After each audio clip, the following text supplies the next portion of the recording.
Think we are here, think we are live. Hello everyone who is sticking around and waiting. I'm just gonna hit one other button and I think we're good. Perfect.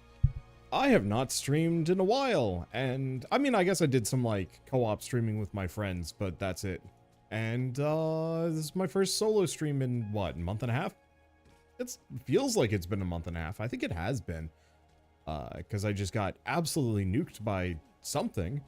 Wasn't COVID, it was something else. Just completely knocked me on my butt and just destroyed my voice and a bunch of other things. And so I've just been recovering from that. But I'm on the mend and have other maladies. But I'll talk about those later. I don't know. Maybe I'll actually like do some kind of story time for my extremely cursed vacation that I'm still recovering from.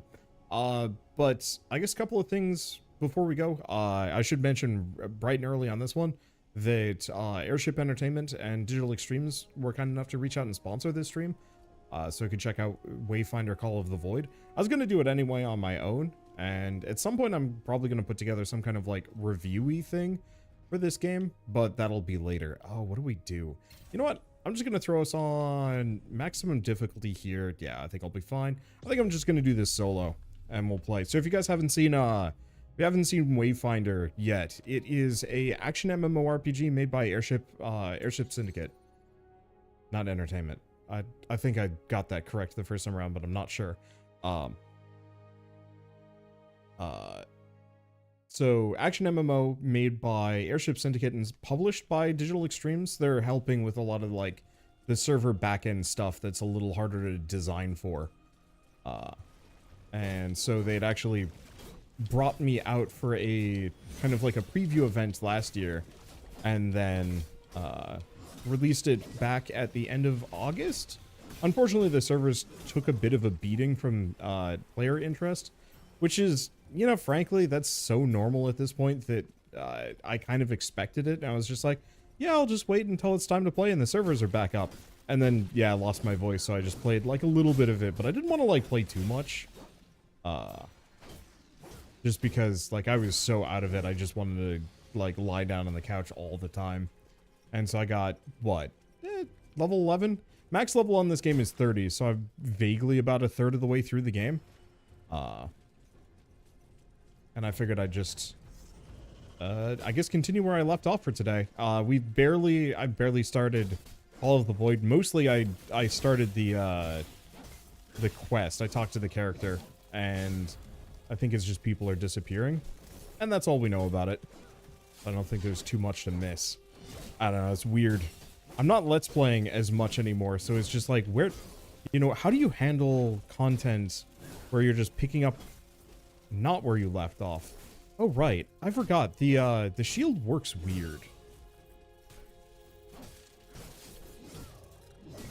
I'm actually gonna have to figure out how the shield works. But no, kill this guy. There we go. What is this guy even up to? He's just there. That's fine. Enemies probably don't have pathing to get off upraised areas. There we go. What was I even gonna say? What else is there? Like, it's one of those where this is like equal parts me just trying to kind of showcase a game that I like, without really starting from square one. I don't do that often. Usually I'm kind of full on first impressions. But I felt like, especially with an MMO, starting fresh? Oh, well, I mean, this works out for me. Nope. Starting fresh on an MMO is always kind of a weird experience. Some of them, sometimes it works, sometimes it's just kind of like, oh, there's like nothing that you can, there's nothing you can do at the moment. You are just a very basic boy, and your starting quests are like, do this dungeon 5 times, or, I don't know, go bonk a bunch of random NPCs in a field, telling them to wake up or something. I don't know. I figure starting a little later on is probably a better showcase of what a game is. Ish. I don't know. I've always wanted to stream MMOs more, but I don't think I'm brave enough to do it normally. Maybe I should either like build up to that or just kind of do it whenever. Okay, come back. Now, I should mention, in case any of you guys actually have this game, you're welcome to join me. This is going to be open lobby. Oh, I see. That's the taunt. Been a little bit since I've played. I don't have the muscle memory for all of my attacks, and that's fine. But yeah, so open lobby. Anybody can join if they want to. I'm going to try and keep it to reasonably accessible content. So like earlier dungeons, couple of bosses. I know one of my Discord regulars is going to be joining at some point later on, and I'm pretty sure they're like way farther than I am. So hopefully I will have a bit of a bust to further content. Because there's like one boss that has kicked my butt, and I would very much like help with that. Last time I tried playing it, I had randos, and one of them was level 1, and I'm not sure how that happened.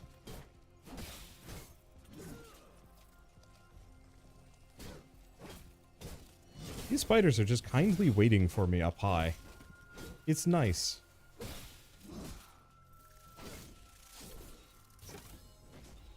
Okay, anything else here? No. So, I guess if you haven't seen the core gameplay loop for this game, more or less, it's split up into a couple of different formats.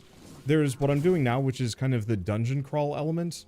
There are specific boss instances, and then the final mode is kind of just an open world explorable zone with a lot of random monsters to fight, and also dynamic events that'll just pop up every once in a while.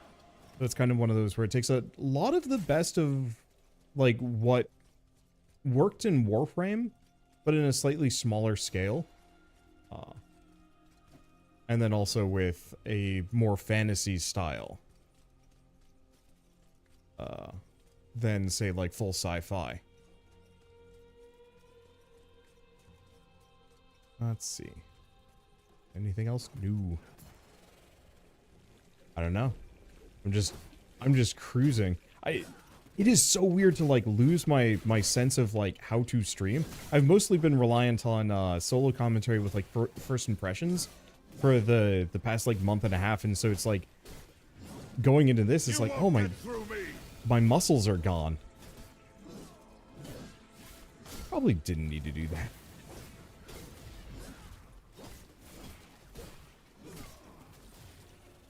Not like these things pose any kind of threat to me. And just go from there. Like, I don't know. And I am going the wrong direction. Streaming is weird, I guess is the answer. I always thought I'd be able to just like stream for 9 and 10 hours at a just like non-stop without any specific issues. And now that I like have kind of been on a hiatus from streaming like full time like I used to, it's weird. It's weird going back to it and just being like, oh yeah, this is a different thing. And I have no idea how to get my shield ability to pop. I think I'll have to actually check like on a per weapon basis, because I've been mostly using the scythe weapon, which I'll probably switch after this, just so we can kind of mix and match. The chainsword is actually doing perfectly fine and doing reasonably well in a dungeon like this, but I gotta figure out how to actually charge its toss, because without that it's like half a weapon. Anything else? I guess we got a little bit over here. Muscle stock reminds me that I recently gave myself RSI playing. How do you even deal with that as a professional video game player? That's a lot of hours. Limiting and variety. So if I play one game for like 6 hours straight, I'm going to hurt myself. Voice-wise is usually the biggest issue. That it's not hard for me to actually strain my voice nowadays. Just got sick and had allergy issues too much, and now my vocal cords are a little bit more strained. But as far as like hands and arms go, posture is probably one of the big ones, that you want to have your best possible posture. So in this case, I've got a really nice chair, because oddly enough, so was it back in 2018, 2019, I wrecked my hand. Oh no, it was definitely 2018. Let's go find that strange portal in the Highlands. Let's actually work on Call of the Void. Might as well do something new. At least for me, so I'm not just retreading old grounds, because I'm weirdly bad at that. I'll just start here right in the center. Oop. Here we go. Let's see. So I'd hurt my wrist really bad back in 2018, probably because that was back when I was streaming for 6 to 10 hours a day. And that just became too much, and so I kind of reduced it down a little bit. And so rather than playing X amount, you know, just reduce that down. But then I also looked into a bunch of different ways of keeping my hand and my wrist in a more comfortable position on and off stream. So one, I got like a wrist brace that would just keep it nice and comfortable. Well, kind of them to just market for me. Let's see, I'll join you, Wander. We can duo pretty much everything. Hey, Exodus. Yeah, if you're on, I will send you an invite. I'll send you an invite. Well, I cannot invite an offline party member. I almost kind of wish there was like a party status where it's just like, hey, set my current status to any friend can join me. I don't mind. Let's see. Also, Exodus, I'm in listen in, so if you want to actually hear me more directly in case I actually need to communicate, you're welcome to. Let's see. What's the other thing? So I got wrist braces, specifically a wrist brace that like really locks my wrist down at night. That was the big one that helps a lot. Just because keeping it like compressed and also in a very specific like comfortable angle and padded, because it has like a gel pad. I think it has a gel pad on the inside and it's just nice and fluffy. And so that helped a lot just because I don't know, I must have been straining my wrist more during the nighttime hours. Oh, is this telling me about the Archon? It is. So this is not the thing. Maybe the rift is... Oh, you know what? It's probably just that door over there.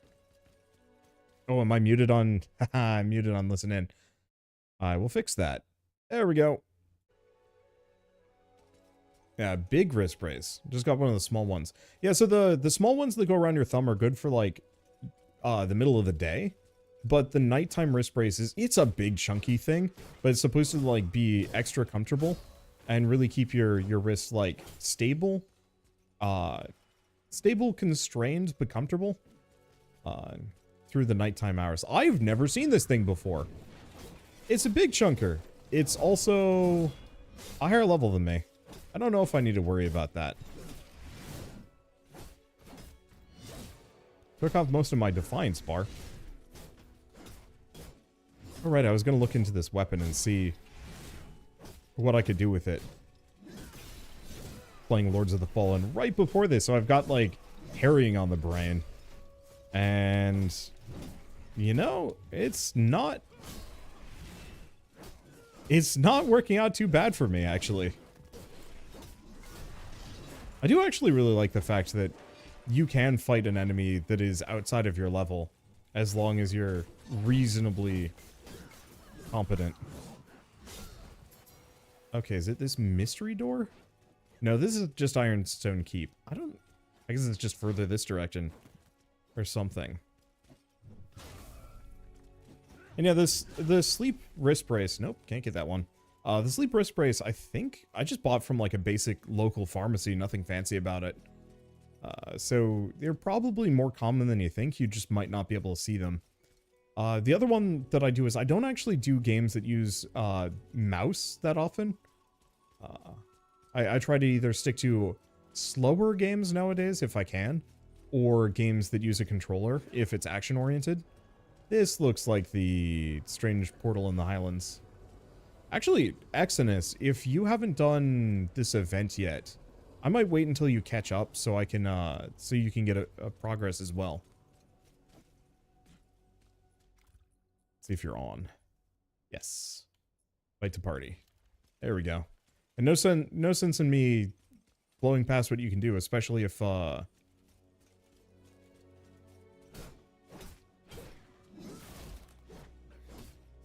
okay, these birds might actually be a problem for me. Oh yeah, these birds are an issue. Okay, you can sometimes fight things. I'm bleeding. I'd do it. I've been avoiding weapons in games that require one click per attack, like semi-auto. Yeah. Let's just respawn. It doesn't really matter. There we go. What was I going to say? Yeah, I definitely stay away from those. Honestly, I just stay away from shooters. So, like, I did a video. Oh, if you interact with a beacon, you can pull me into your instance. Interesting. I actually didn't know that's how it works. Shell and I were trying to play some multiplayer, but we're having issues with that previously. Okay. Oh, gather party. Interesting. It might actually move us over to another one. Well, that's a neat way of doing it. I was kind of hoping it would do it dynamically, and maybe they'll fix it. For the actual early access release. By the way, I've got some talking points I should probably go through. I'll get back to Ergonomics in a hot second. But one, Wayfinder is currently in early access, so it's like a buy-in founder pack kind of deal. It will be going into free-to-play sometime next year. I think next spring or late winter. I don't think we have a release date on that, because I think they want to get everything really sorted before they try that again. Because the initial launch of this game was a little rough, and I'm sure that they probably want it to be as clean as they possibly can get it. I'm feeling slightly under level here. It's okay, the game has plenty of scaling, so it shouldn't be an issue. Did you get a robot armor skin? It's a combination of a couple of skins cobbled together to kind of look robot armory. I'm just mostly playing as Wingrave. Let's see. Difficulty sphere. Can't increase it. And go from there. I do like the fact that you can scale difficulty on like everything, and it'll scale allies up and down too.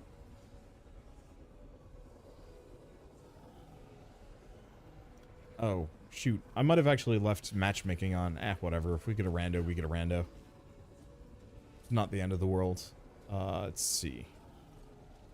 But so... Oh. Exodus, do you not have progress on this thing? I'll bring you in if we have to do it again. I'm sure the game's probably going to give us cause to do so. So, we can just do it again a couple of times to catch you up if you didn't get the dialogue required. I don't mind. I pull up the chat log. Oh, was that in global or party? Yeah, it must have been. Oh, a little unfortunate they would lose the chat log like that, but whatever. I just need a break at some point. Alright, that's fine. That's a new thing. So in that case, maybe why don't we do this, and then you can help me with the Archon Commander, because he's hard, and I could actually use help on that. So is this game done? No, not even close. Wait, need to clean up inventory after they put in limits. They put in limits? That's unfortunate. How would they get rid of the limits? But no, this is so it's an early access MMO. They're planning on launching into not really like a 1.0, but like a stable full release. That's also going to be free to play. And then they're going to be adding onto the game with like more story content, characters, levels, so on and so forth later on. I guess just as kind of your standard live service MMO going forward. So this is not the earliest access that this game has been in. I've definitely seen that. Oh, hey, I actually got one of my shield toss charges. I really should take a pause and take a look at how this weapon works. Can I? Oh. I cannot. There was a button.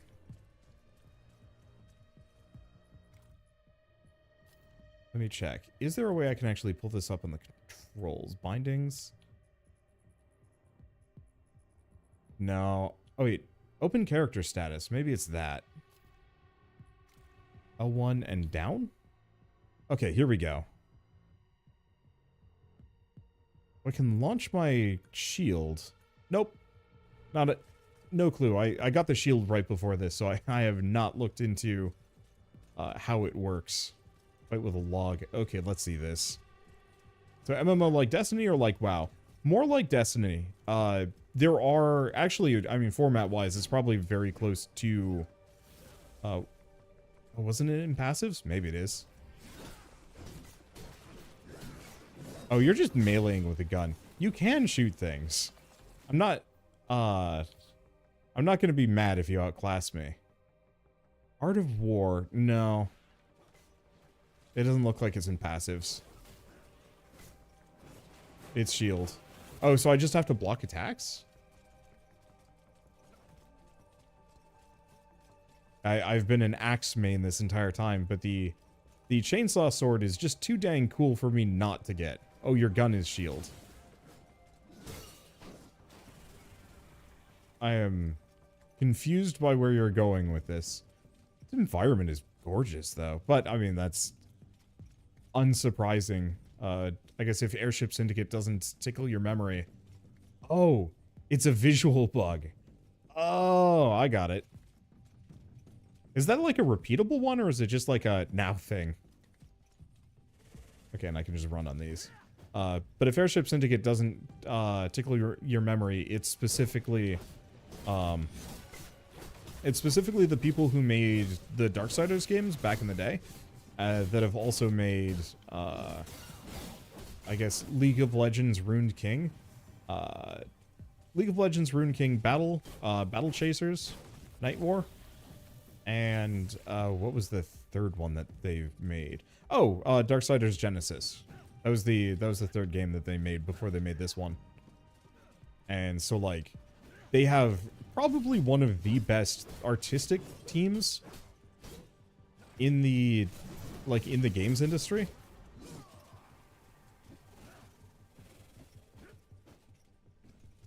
I don't think being inside... Oh, I see. That was just a barrier. I was like, I don't think being inside one of these things as it fades into existence is a good idea.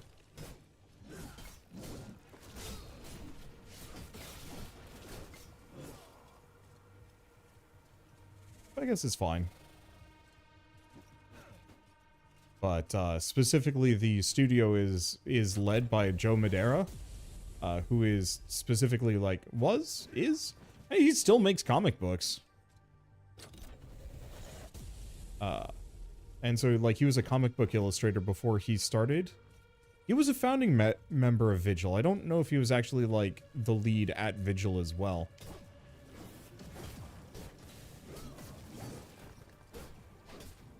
But so he started that company, or at least like was a primary influence there. And you very much can kind of tell visually that that's just remained true this entire time.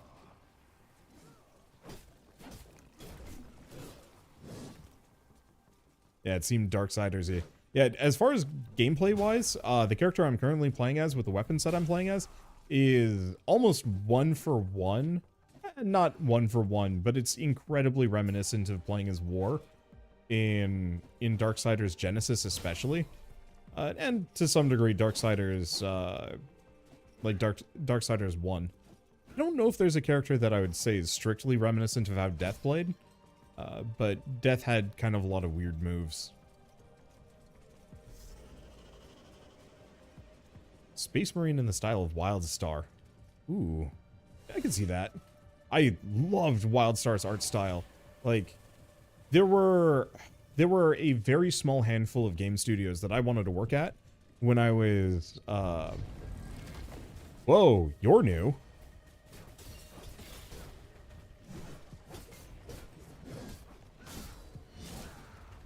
Unfortunately, the Harbingers folded like wet cloth.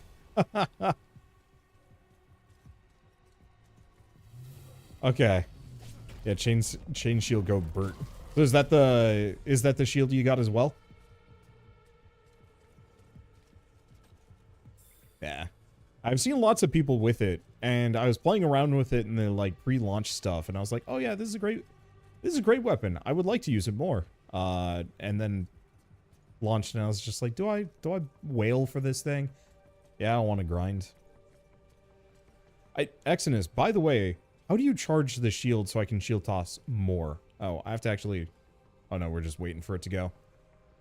Let's see. Do you know when they plan on launching the game as free-to-play? Unless it already has. Hasn't launched free-to-play yet. I think it's going to be launching in free-to-play, like I said, early next year. So either late winter, early spring. You want a ballpark? I'd say probably April. I don't have any kind of like real information on that one. I'm just spitballing based on the current state of the game, because I think the servers still have a couple of stability issues that I see go by in my Discord channel. And let me double check, because I straight up have talking points that I can look at here.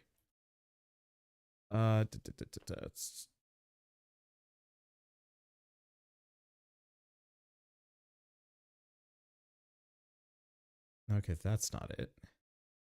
Oh, okay. Yeah, free to play launch next year. That's all I know, unfortunately. But I think they want to get this to be the most polished experience they possibly can before they reach that point, just because, of course, you know, if they launch free to play and the servers just decide to die for a whole month on them again, that would be pretty sad. And so I think they want to make sure that everything is fully up to code, and they've got like a bunch of different characters and weapons all packed into the game. And then they've also smoothed out maybe some of the grind curves, have enough dungeons and whatnot to actually keep people playing. Because from what I've heard right now, it's a little limited on content, and that to get all of the weapons and all of the characters, you have to redo a lot of the same stuff over and over again. Kind of in the same way that like early Destiny felt. Or early Warframe. Like, boy, early Warframe was just do these like 5 mission types over and over again, and there's almost no like variation between them. I am sure it was more interesting than that, but I remember being, I wasn't bored, but it was very easy to burn out on like early Warframe. I think they probably also will want to specifically make these loading times much faster. Big props though, the game already has crossplay in it, so you can actually play with PS4, PS5, and PC, which is kind of nice for my wife and I, because she, like, I guess to go back to that ergonomics and the wrist issue thing, I get wrist issues from playing games. She just gets wrist issues from whatever, and it's like much worse for her than it is for me. But the one kind of thing that doesn't hurt her is usually playing on a controller on a console. And so, like, we've played a lot of different MMOs over the years, you know, Guild Wars 2, World of Warcraft. I've never gotten her to play much Destiny with me.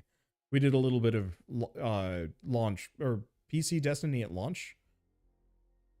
I wonder if I actually ran into that bug again.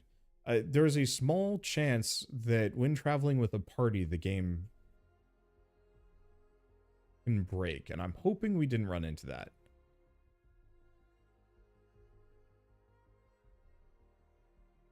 Let's see. But so, because of the crossplay, Shell and I can actually play this game together and, you know, just comfortably play for multiple hours without too much issue. Yeah, I think I did crash. So I'm just gonna reboot the game.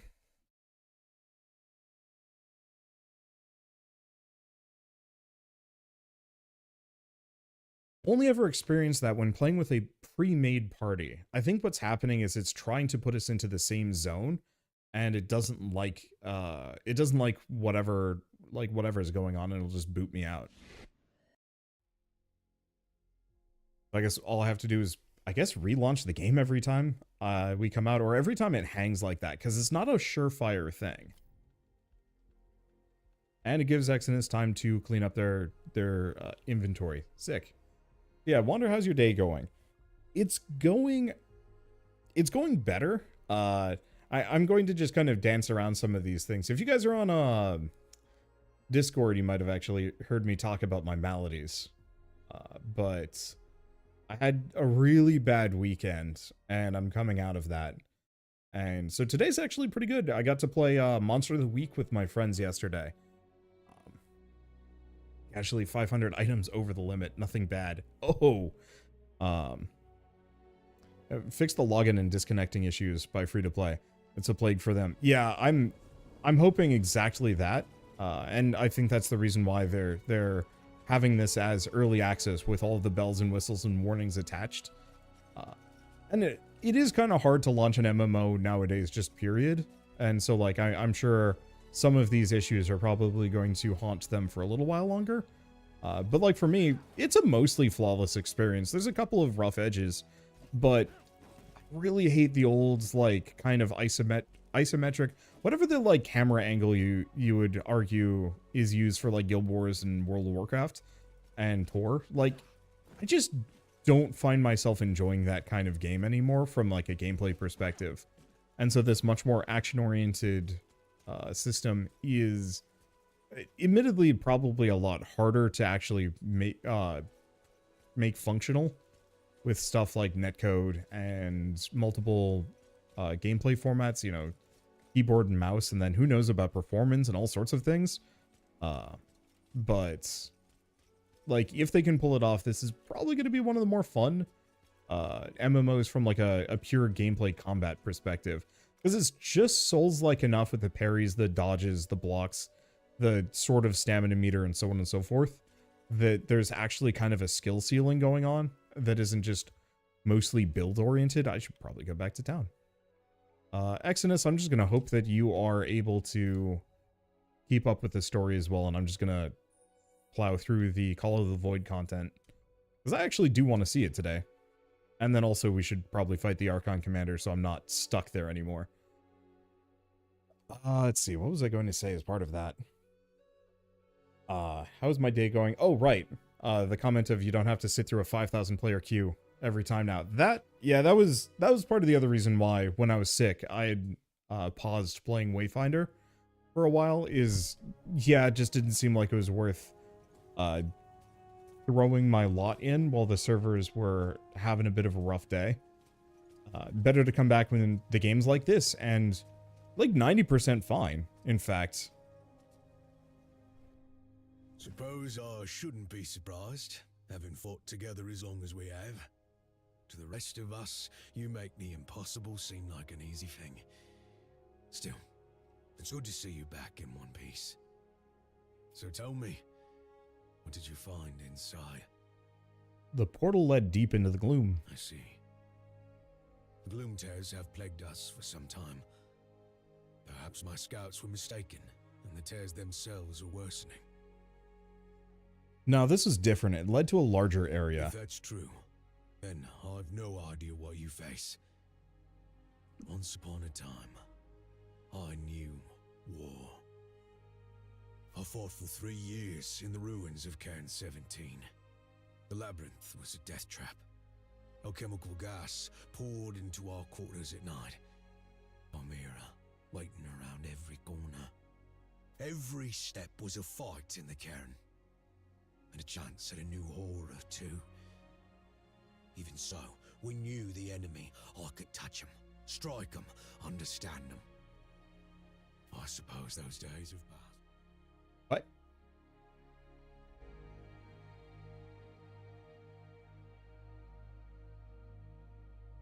What?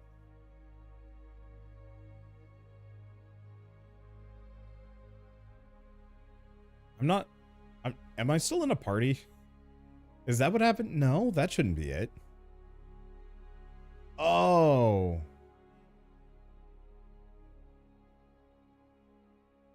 Did it finish loading after I reloaded into the game? Is that what happened here? Okay. Unfortunately, I think this is going to kick me out again. I'm actually going to have like a long-lasting... Oh, how would I describe it? A long-lasting trauma. Whenever, like, somebody is going to be able to just whisper to me, traveling to the Highlands, and it's going to make me stress out just a little bit. But that's it. I bet it still had a flag for me loading into the Highlands. And, because I had aborted it by quitting out of the game rather than just waiting for it to crash, it hooked me back in again. That's like the only explanation I can come up with. I don't know. I'm just going to be a bug report, though I'm sure they probably know about this one. I can't imagine it's an unknown bug. Or it's some kind of weird thing that it's just me. I'm the only person that has this issue, and that's why it persists. some kind of weird flagging thing from existing in the before times. The old BattleNet, searching for other players. Oh, yeesh. For all of the issues with like servers and connection problems and whatnot, this is just like leagues better than it used to be. Maybe it's just kind of was my experience back in the day, but like getting friends to be able to play together online or anything. Did we lose the dialogue? Yeah. All right. I don't know what else he had to say there. That's a little unfortunate, but whatever. I guess we'll just assume the guy was just saying, like, you know, your foes are ethereal and not understandable and question mark. Okay. Welcome back, old friend. I hoped to speak with you. Wolf informed me of the danger just after you left to engage the threat. Tell me, what have you learned? Portals leading deep in the gloom have appeared. I feared as much. To the naked eye, the beacon's light looks to be as stalwart as ever. This, however, has confirmed suspicions I've harbored. Our beacon is in danger. What's happening to it? Portals into the gloom? They are proof that the beacon is fading faster than we realized. We are running out of time. We must find and light more beacons. Continue to repair the Ark's network. This has never just been about protecting Skylight. The precursors want to unravel creation itself. We will not let them. Until then, we should continue to close any portals that you find. We cannot let these spread. We must know if they behave similarly to lost zones. You have the ability to manipulate reflections of places lost to the gloom, but we don't know if you are capable of shaping the deeper void. Enter a portal using an elemental imbuement. Lord Halar and I may be able to learn much from the data you gather, and we need every advantage we can get. Okay, so go back out there and any imbuement. Complete an expedition in a void dungeon. Yep. All right. Exodus, I don't know if you want to rejoin me. Luckily, I don't lose any progress for any of this, so it doesn't really bug me too much. But yeah, getting people online or getting people online to play back in the day was a day job. Yeah, like oh gosh. And it wasn't just like regular games. Like I'm thinking of just I'm thinking of a wide variety of things. Like early MMO days, getting a group together for a dungeon. Like I remember waiting for an hour for a healer to show up.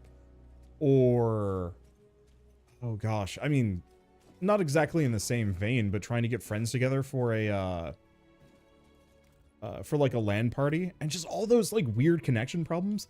It was not uncommon for me to be completely incapable of like playing with a certain friend with no explanation. Like we'd all be sitting there in the same room, hooked up to the same network, but just like one person wouldn't be able to see another person. There was no explanation for why. It was always the most like confusing thing. It never made any sense. And so we would spend like whole evenings just waiting, trying to get somebody to connect. And so like, I don't know. The small issues that I run into anywhere is just kind of like, yeah, it's normal. Like, I mean, brought up Lords of the Fallen earlier. A lot of people are like, oh, the performance is bad, the game is terrible. I'm like, I don't know. Performance was kind of fine for me, and if it's not fine, then I'll just come back in a couple of weeks, and then it'll be fine. Then I don't need to worry about it. Like, I'm so spoiled for choice. Anytime anything goes wrong anymore, I'm just kind of like, all right, that's cool. I'll just go play this, like, one of the myriad other games. I'll just wait for it to be fixed. And I come back, and it's great. Yeah, how do you get more shield charges? Yeah, Exodus, please help. How do you get shield charges? Because I've gotten a couple now, and I'm still not quite sure how I've done it. It's easy with the axe. With the axe, you're just attacking. Nothing more than that. Okay, I have one now. Do I have to use the heavy attack? Is that it? It might be it. Okay. Guess we just go up here. I've got a gun and it looks like the character menu shows you how to get more charges for the gun. Character menu.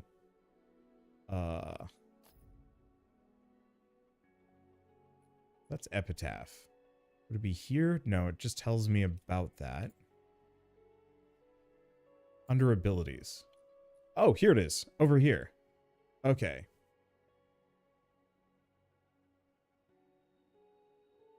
Timing an attack immediately after a successful block will perform a block counter, dealing a large amount of damage.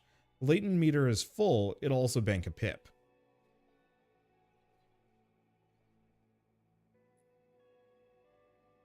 Okay, blocking and hitting enemies with melee attacks builds up the latent power. When it's full, block counter or shield slam attack will bank a pip in the meter. I see. So we have to wait until the meter's full. Oh, okay, I got it. I understand.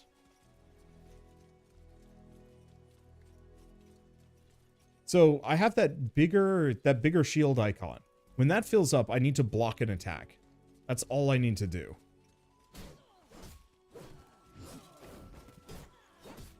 You will not flashbang me today. Nope. But you will shoot me. Rude.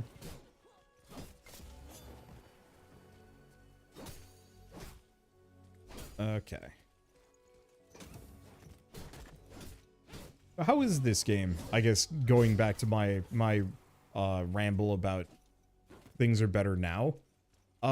Personally, I like it a lot. It's definitely okay. If you block, you gain charge, but not bank a pip. Oh, so you have to do the block counter. Fair enough.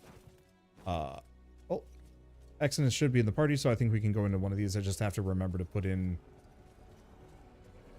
oh, just do a heavy attack after a jump. Oh, really?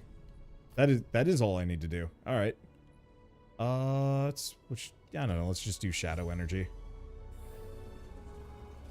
If you haven't seen it before, you can imbue dungeons to get slightly different like outcomes. Enemies will get boosts, or there will be like an environmental effect or something else going on, but you get extra loot for it. Or specific loot. But despite a couple of rough edges, like Wayfinder still remains probably my most... Would I call it my most anticipated MMO? I guess I would. I kind of consider this current state to be a paid beta and not the official launch, and so I'm still kind of biding my time before it's like really out. Even though yes, I know it's out, it's available for purchase, so on and so forth. Ow.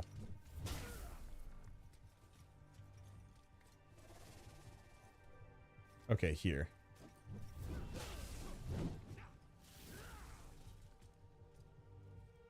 So after finisher, your bank. Or that. Okay. I'll just keep playing around it. We'll see. But like, I think once it hits that early access phase, it's probably going to be one of the better games available in the market. Okay, I can't hit this thing.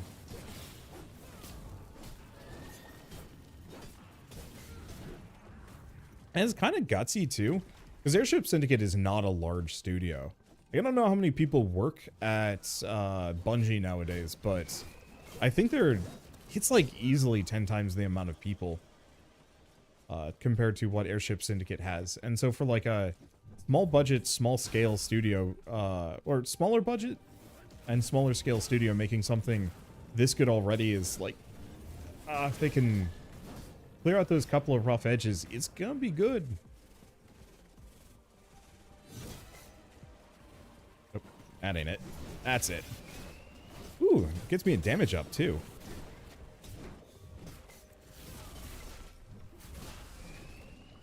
Okay, and yeah, you're right. It is the jump attack that gets me to the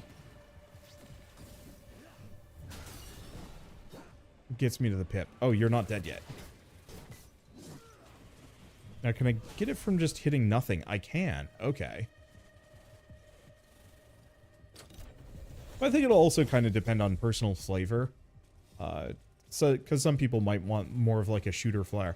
Though, credit where credit is due, this does actually have shooter elements. Not that he's using it, but Exodus is currently showing off a gun that's actually his sword and shield.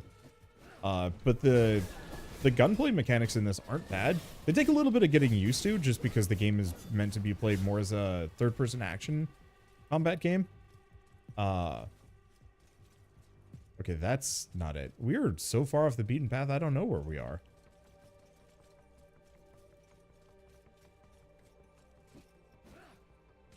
Let's see.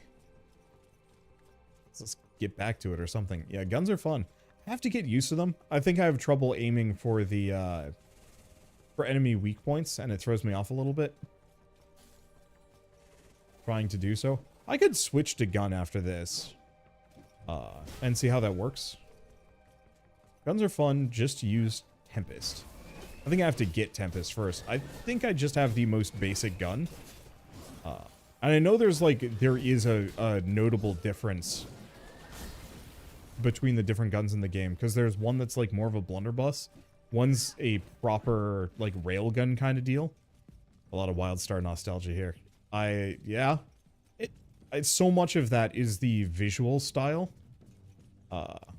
Okay, Tempest is easy to obtain. Cool. Oh, is Tempest the default or like the more starter one? Maybe. Oops.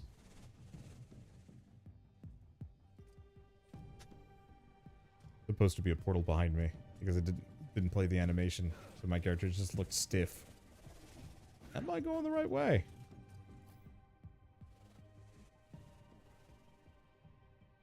Maybe? Exodus, are you going the right way, or are you just kind of hanging out chatting?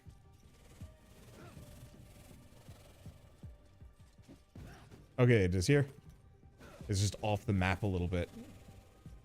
Bye. I don't think that's the path to progress. Alright, nope.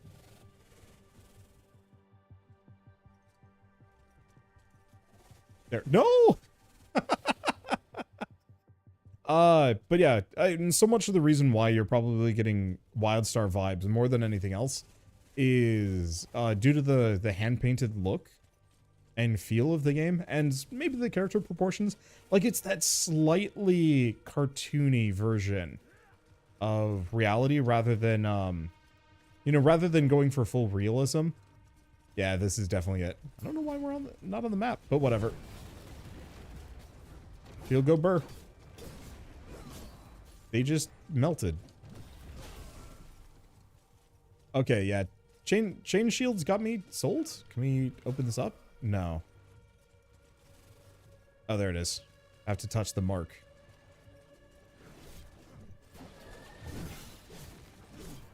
But on the other side, I guess it doesn't matter. Do I need to care about those vines? The answer is no. It's sort of cartoony, but where normal cartoons go large heads and eyes, this one just goes for enormous calves and biceps. Yeah. And I'm cool with that. It's, I guess you could kind of call it heroic proportions. Which, again, not surprising considering the comic book roots.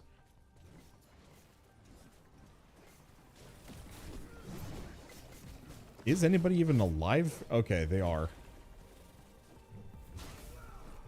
Freaking shield's nuts, man. But yeah, with the hand-painted texturing, I guess I would say it's particularly, like, it's an ageless visual style. If you've ever played a game that was trying to be more realistic with its visuals, like, even a couple years later, like, there was a reason why, The Last of Us Part 2 is already being remastered, even though, like, what, it came out 3-4 years ago, is that, like, modern rendering technology and computing power and whatnot gives you a lot of leeway for specifically for like realistic rendering of characters and faces and environments and stuff. The problem is it's also extremely easy to look out of date, you know, just after like half a generation as things get better. And I know we're going to hit some kind of plateau, but if you're trying to be like cutting edge all the time, you're only cutting edge until the next cutting edge game comes out, and then you're one game back and you kind of lose that edge. And so I've always been drawn to more of kind of this well, I mean the hand-painted style with more cartoony visuals, where the characters don't need to look like any, they don't need to look like reality. They don't need to look like highly realized human beings. They can just look like a character. And so, as I guess as part of that, it's part of the reason why this game will probably look great 10 years from now. Whereas, what's a good example of like a more realistic game? I'm coming up with blanks, unfortunately, because I just don't play them. But most like games that are really aiming for realism, yeah, they're just not going to look good a little ways down the road. I guess if we want to go back to like older MMOs, like there's a reason why World of Warcraft lasted so much longer than it did, visually, compared to say EverQuest 1 or 2. Yeah, Cyberpunk 2077 textures are already looking a little blurry. Yeah, I can see that. And like, it looks fine, but I'm sure Cyberpunk 2078 or whatever sequel we're going to get of that is going to look just absurdly good. Okay. Oh, we have to go back to Omen. Hey, I didn't get the boot this time. That's a good sign. Unlike, I think Cyberpunk 2.0 probably solved a lot of its issues on a visual level. Interesting. It went from traveling to Skylight caps locked and then not caps locked. Or not caps locked. You know, the S was capitals. Huh.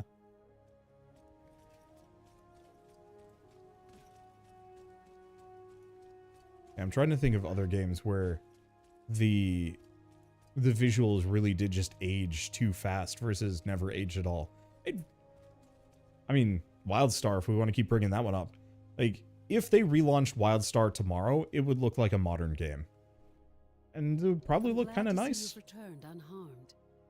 Tell me, how did our experiment fare?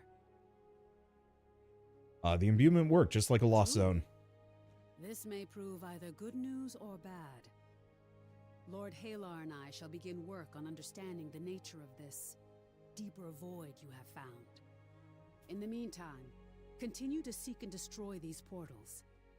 If the beacon's light is truly fading, we must forestall its collapse as long as we possibly can. Cool. Ooh. That, Dawning Hope is maybe an accessory? Oh, it's this. Yeah, that's actually really pretty. Sure, why not? I think the only thing I'd say against, oh, what are we doing actually?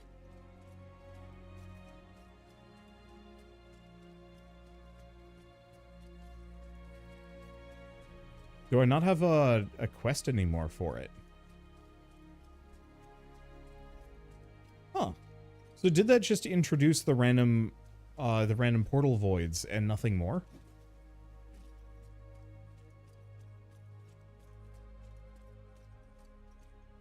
You can give 2 to 3 more minutes, but I think door stuck. Oh, did you get stuck on the way? I'll go back out to the field. I got some goblins to kill in the meantime. Because I still have that one quest to do.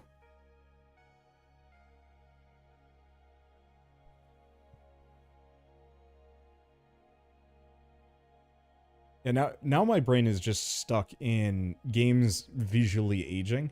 Maybe it's not going to be as much of an issue like 5, 10, 15 years from now. Just because we are hitting a bit of a... I don't want to call it a plateau visually. But... you know... maybe it's an uninformed take. Maybe if I like really want to sit down and compare them visually, I'd be like, okay, it's fine. But like... the most recent pair of God of War games don't look too different to me. And oh, who are these guys? I don't think I've ever been down here. I am going to die. Holy smokes. These things are very high level. Oh no. I thought I'd have a chance. I was not going to. Let's see. I guess let's stay away from those guys. Let's go find the goblins that I was supposed to go fight. That's why I want to hit level 30 so I can actually fight stuff everywhere. Oh, good. And there's an event down there now. I don't think I'm going to be able to complete it on my lonesome. Possibly never. At least in this current state. Remnant 2 and Jedi Survivor look absurdly incredible, but alas, the latter has issues. It still has issues? Speaking of games on the back burner until they work better, I really wanted to play Jedi Survivor. Okay, I can fight these guys. The poison's gonna hurt. And this would probably be a good candidate for me using gun, probably.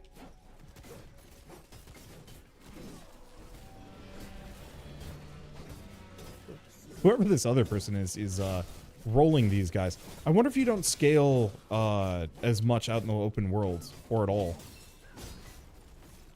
That's probably exactly it. Let's see, I haven't played a lot of Wayfinder. I'm looking for early game advice. I can just play it, go through the story. You're not too far behind me. I think I'm only, what, 10 hours in? Less? Like, I'm not full expert. Mostly play game. Find a character you like. Though I guess you're kind of locked in until you can afford a higher level character. Or not a higher level character. One of the other characters.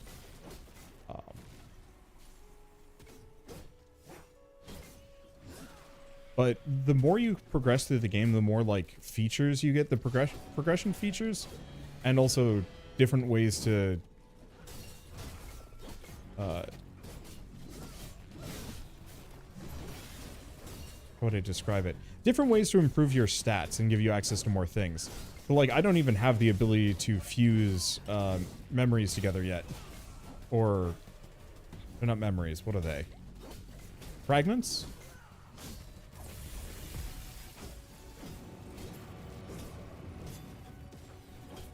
Yeah, I don't even have the ability to fuse those together yet, and I know that's a big power boost in and of itself.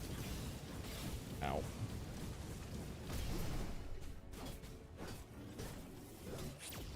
And I'm not actually sure when that shows up. Ow, ow, ow, ow, sir, that hurts. Luckily, random people solve my problems for me. Nice. You mainly get EXP from story quests, and those are finite. And EXP scrolls aren't functional yet. And EXP from dungeons is low. Okay, so leveling is actually kind of hard in the game. Really? I guess? Maybe it's just the new side story content added with Call of the Void. Helps a fair bit. Speaking of, can I actually track those void the void portals as they pop up? The answer seems to be a hard no. I guess I'm just gonna have to keep an eye out and pop in when and where they show up. Echoes. Echoes. There we go. But yeah, I don't think I can, yeah, I can't fuse mine yet. I can, or no, I can. I do have Echo Fusion. Do I wanna? Probably. Let's see if I can switch out for something a little bit better. Because that might also make a difference. I don't think I need the magic defense.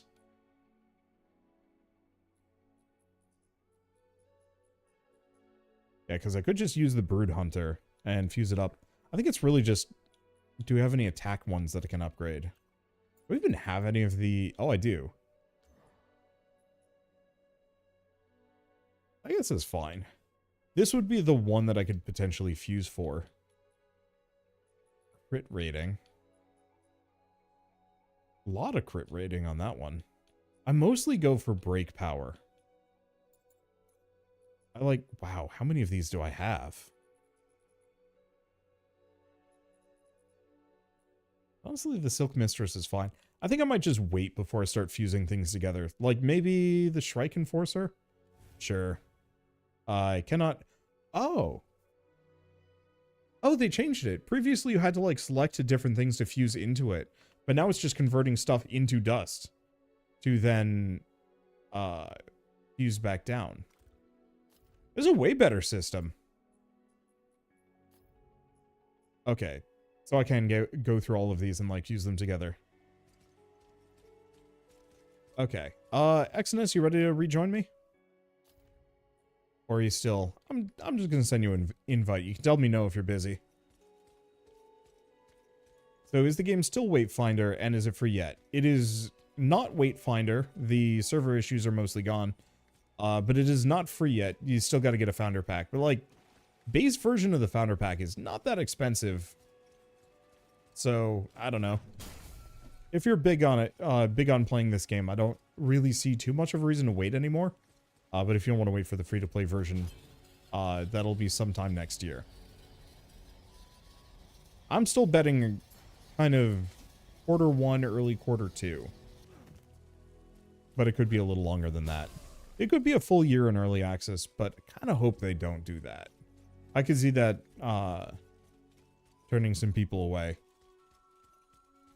But then again, the most important thing is that the game is actually in a fully functional state first.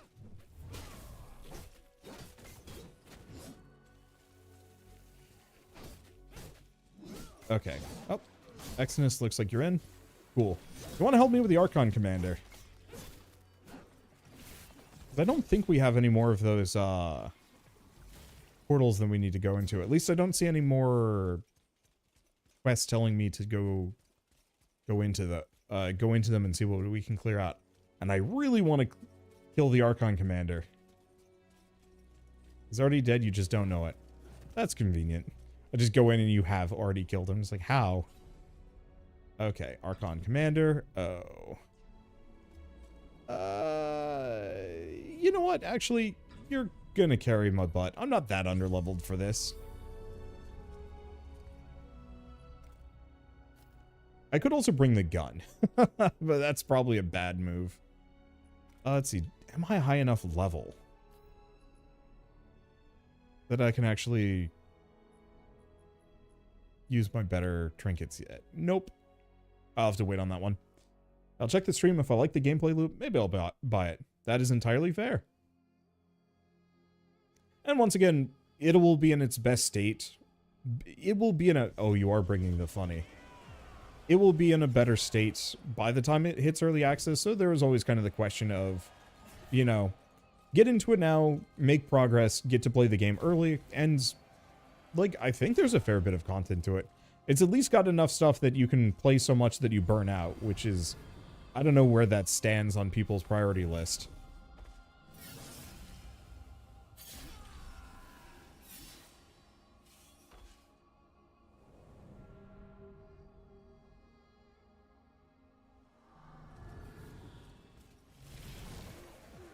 I lost my... Oh. I think I might have to perfect block those. Or I can't perfect block anything. This is why I was using big weapons, and also you did really bring the funny. I might have to get my hands on that weapon.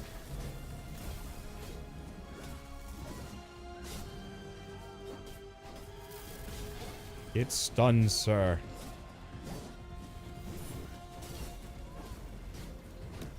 Okay, don't stand in the death zones. That does surprisingly less damage than I was expecting.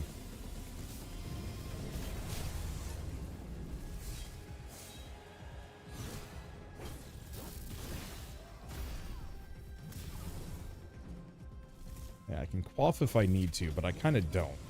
Ow. Whoa.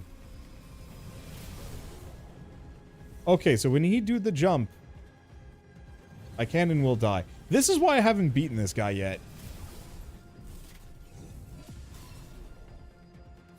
How did that not cook you? What? Fine. I guess it is probably because I'm underleveled and I don't have a whole lot of defensive stats working in my favor. Oops.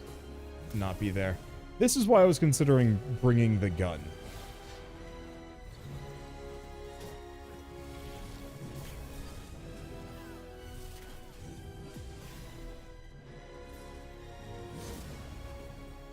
Missed him entirely. As quaff.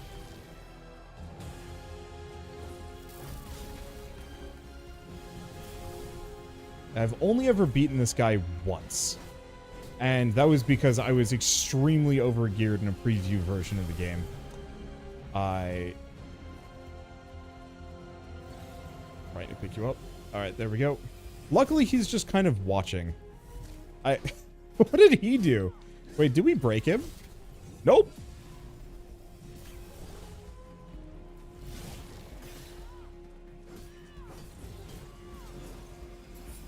You won't get through me. Okay. That's a good spot for this. Just short-term invincibility. Beat the snot out of him. Take him down before... Okay. Before things get worse. Wait. Wait.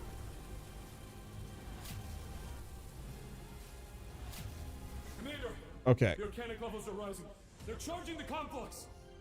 Archon Megan, why have you abandoned your post? Do you know what you've done? Take comfort in the light. The architects are always with us. The Ark... Huh. Yeah, there's actually a story to this game, which is kind of nice. What I feel like, I hate when I can't catch a breather with this weapon. I can imagine.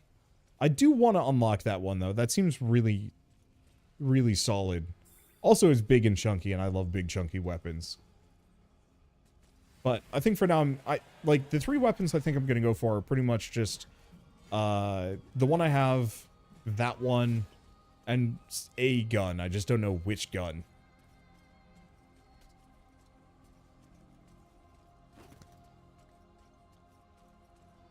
Just Wayfound the stream. Well, welcome on in.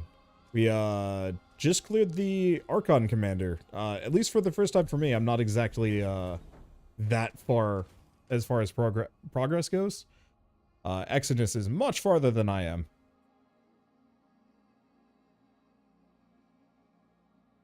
And then we also went through at least a chunk of the Call of the Void content.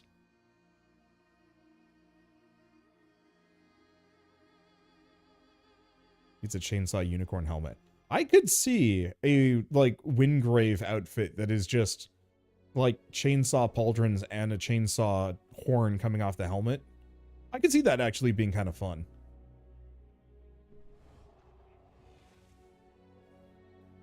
I was considering getting the top supporter pack for this, to salve your missed out on Excalibur Prime. What was but that price? Wasn't it the same price for Excalibur Prime as well? I'm pretty sure it's expensive. I don't know. Looking at the stat differentials, like, so I do actually have Heroic Kairos. His stats aren't that much more, to my knowledge. Like, as far as a quote-unquote power rating, it's only 6 more. He does have an extra mod slot. But is that an extra mod slot overall? Or is that just an extra starting mod slot? Extra starting mod slot, nothing more. Though you need to echo shell. It's not the stats, it's a clout. Yeah, that's fair. I don't know. Oh, the difference is actually noticeable? Huh. Fair enough. Maybe they'll make it obtainable some other way. I don't know. If it was a heroic Windgrave, I'd be like, okay, yeah, go for it. But it's not, so don't know. I tried playing this with all, when it launched with all the connection problems. Beating that boss was challenging with Nyx, but fun. I'll have to resume playing since the servers seem better now. Yep. These servers are... There is a bit of a loading issue is the one issue. Just as full disclosure, like, we had one freeze earlier, but it was super mild. You know, just restart the game and then continue on as normal. But you're not going to get kicked out in the middle of a dungeon or anything. Okay. Finding Lost Caravan? Or, oh, I guess I have 2 quests here. You return. Then shall we make use of your strength? Crossroads is an important hub for Skylight. The people here, they work tirelessly to aid our rebuilding efforts. Daily supply caravans are sent to the Gloom Walls near Aurelian. You Wayfinders wrench many curiosities from the depths of the gloom. Those prizes aid our reconstruction efforts supremely. Without those caravans, however, our efforts are likely to wither and fade. You see, there are several missing. The men are more than capable, assuredly, yet for them to not have checked in for this long, something must have happened on the way back. Please head to the breach and see if you can find them. Out for their survival. I hope for their survival, but if the worst happened, we'll need the supplies regardless. Cool. And then Archon Assault. We meet again, Wayfinder. No luck with the trial of lingering light. You lied to me, didn't you? I don't know what you mean. I heard voices in the gloom. The Archons knew you. Of course. I suppose it was too much to hope I could hide from this forever. I am sorry, Wayfinder. I did not want to lie to you. But the truth is a shame that will stain my soul for as long as I live. I call myself Brother Megan, but I am no monk.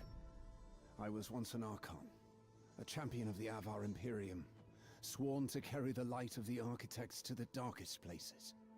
The monks of Aurelian were charged to chronicle the wonders of the architects. We'd heard there was trouble at the monastery, that an evil force had taken root there. I thought we'd investigate, weed out the darkness, and save the innocent. I was wrong. Commander Creed said the monks were beyond redemption. He told us to slaughter them all. We could have saved them. We could have tried. We didn't bring justice to Aurelian. Only death. I couldn't stop it. But I wouldn't be a part of it. I fled, and Aurelian fell into the gloom. I couldn't go back to Avar, not knowing what the Archons truly were. So I remained. I became Brother Megan, and I've tried to help and to heal.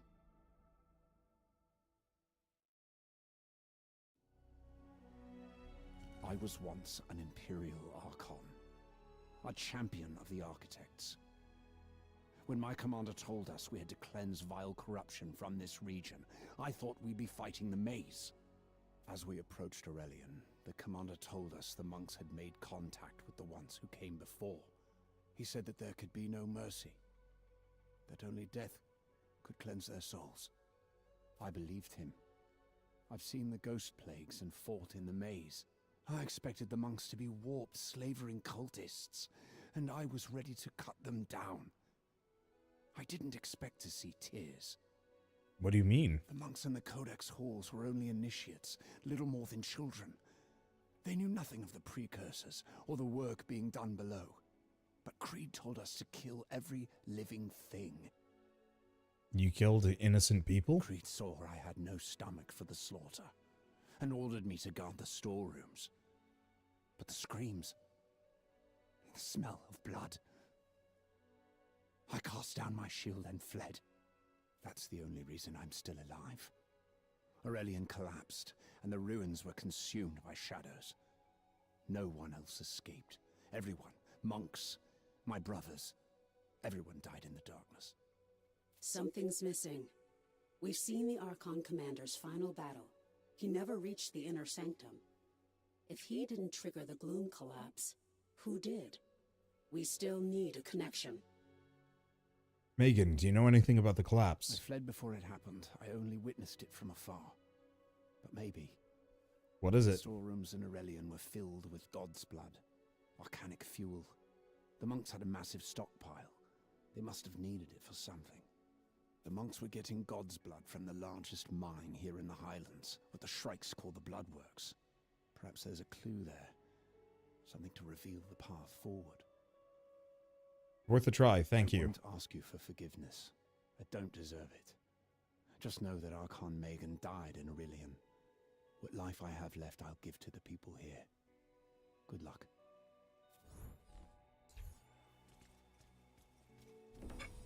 Megan's idea is a good one. If the sages went there, we might be able to use the traces we can find. Okay. And it's gone. It's fine. Head for the Bloodworks or something. Hey, and we don't have to do any, like, silly nonsense before we can actually go straight in. Nice. What was I going to say? I really like that cutscene. That, you know, the just lightly illustrated cutscene they had there. I know it's not much, but storytelling in MMOs is always kind of weak, with a couple of notable exceptions. And so it's kind of fun to actually see one with at least some level of effort put into the story. Like fully illustrated cutscenes too. Hopefully they add more. Like, actually even go back to the early cutscenes, too. And buff them up a little bit more. Because I know they had the, like, initial stuff, and then it was kind of nothing for a bit. I'd love to see them just, like, fill it out. I mean, heck, I'd love to see character illustrations for... How do I get downstairs? I'm not actually sure. I've been down there once, and I do not recall. But I'd actually love to see them honestly replace the 3D models of the characters for conversations with, like, their lovely 2D illustrations. And maybe this is big ask, all things considered.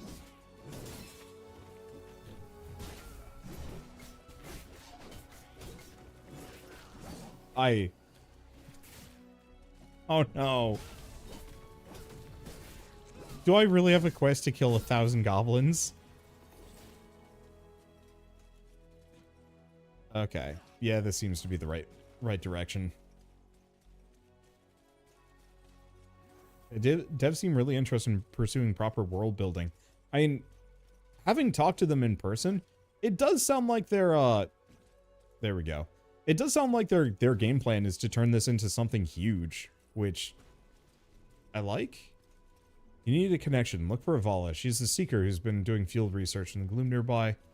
Oh, yeah, you're right. The illustrations wouldn't work for the character bot skins.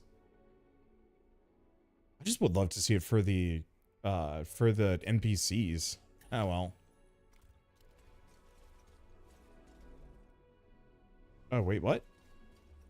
Oh. Wait, I found the Bloodworks. They must have told me to go and do other things. Fine. How do I get out of here? If it actually lets me, or do I not have to be in combat? I'm probably not allowed because I'm still in combat. Rude. Huh. Interesting, I'm actually, like, bouncing off that ledge.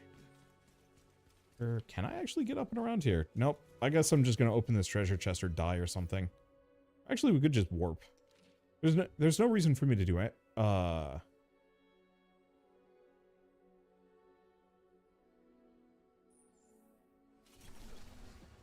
There's no reason for me to walk around when I can just teleport freely whenever I want. Okay. Seeker of Vala is like here, right? No, that's Warden Haas. What the heck is Seeker of Vala?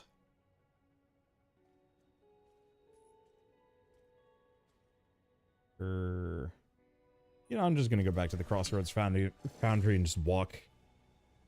Unfortunately, I don't have the map memorized to cardinal directions particularly well. So I'm just gonna wander off and be in the wrong spot. She is just in a completely different location, apparently. Oh. I don't know if I've been over there yet.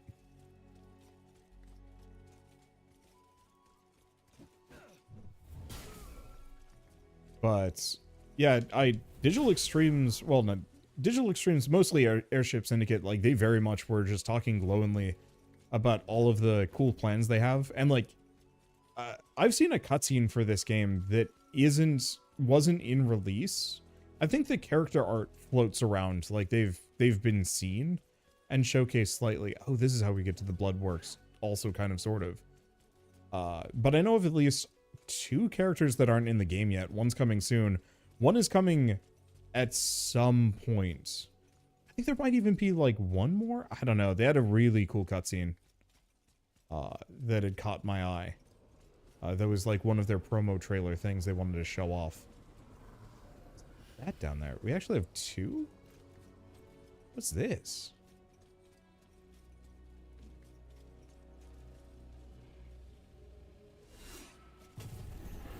What's the difference between a Gloom Tear and a... Oh, Gloom Tear is a quest. Or not a quest, it's an event.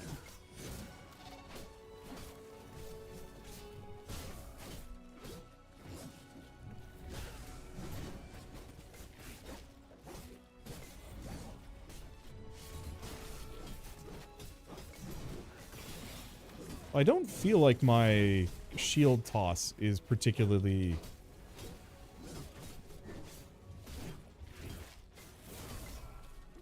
Oh yeah, and I can actually just do a heavy weapon combo to get my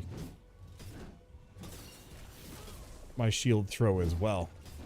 Yeah, I think next one was revealed and it was an axe guy. But I know there's one character that has kind of like a turn huge option.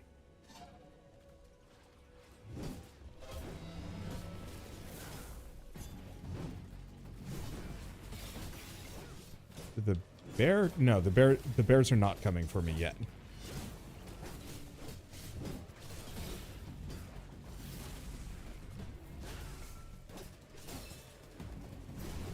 I'm just gonna keep chucking shield and then dying.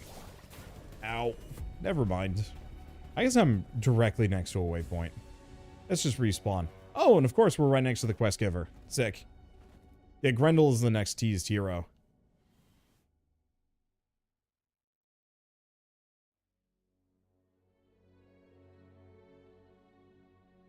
And so, like, I guess the point is very much they have a very long-term plan for this game, and I kind of hope they make it there. Smoky worm, about so big from maw to tail. It was here a moment ago, and it slipped away before I could determine if it was venomous. Oh, Wayfinder, have you come to help me with my work? Has my Lord Halar realized how important field research is? Omen sent me. She did. She did! Oh, lovely. I've so many experiments for us to try together. Tell me, how are you with needles? Oh, and we'll need something for you to bite down on, certainly. Not now. I need a connection to the Bloodworks. I suppose I can help with that. The Shrikes have been going in and out of the Bloodworks for a while. I think they're using some sort of all shard to form a connection. Search the rubble piles around the Bloodworks. Should be easy to find one. Just look for a shard absolutely dripping in God's blood. Have fun with the Shrikes. Be careful in there. Now, where was that worm? I need to look up who did the voice acting for this game. Because I've recognized a couple of voice actors go by. I think Omen is Jennifer Hale. And so that's a notable big one. Do we want to do a glum? What? It wasn't Jennifer Hale? Who was it? Oh, Jennifer Hale is Kestrel. Right. Hey, Exodus, you want to carry my butt through a hard dungeon? Do solar this time around. Maybe solar? Or do we want to do greed? Flora? Flora. Oh, is that... Oh, no, you've just found this game's Tannis dying any. Just 100 more items. That's fair. So this is coming to consoles too. So it is actually already on PlayStation. I would not expect it to come out on Switch until later if it comes out on Switch. And I have no idea what the news is for Xbox. But yeah, so the answer is it's already somewhat out on consoles. Hello, butt. Alright. I'm just gonna run around the mushrooms. I don't care too much about the damage. I guess I should. These enemies are going to be kind of hard.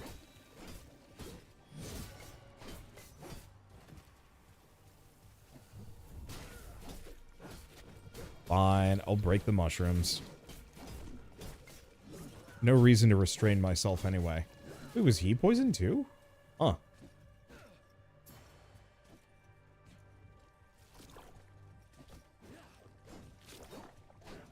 Well, bye then, I suppose. I'm just here for Joe's mad art. It's so good. It's interesting because actually a lot of the art that you see, like the illustrations, how would I describe it? They're not... A lot of the art for this game isn't actually made by Joe Mad.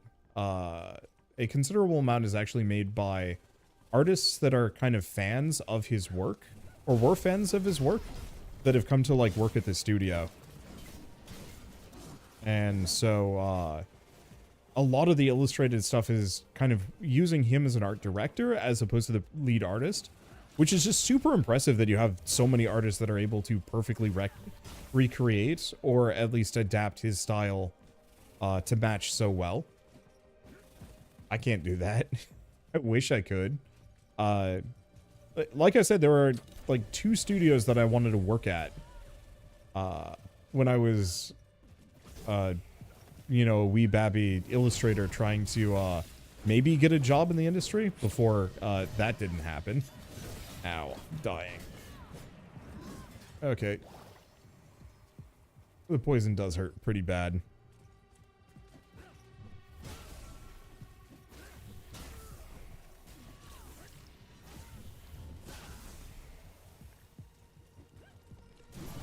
Here's the question. Does... I was hoping the shield toss would actually destroy those. It does not.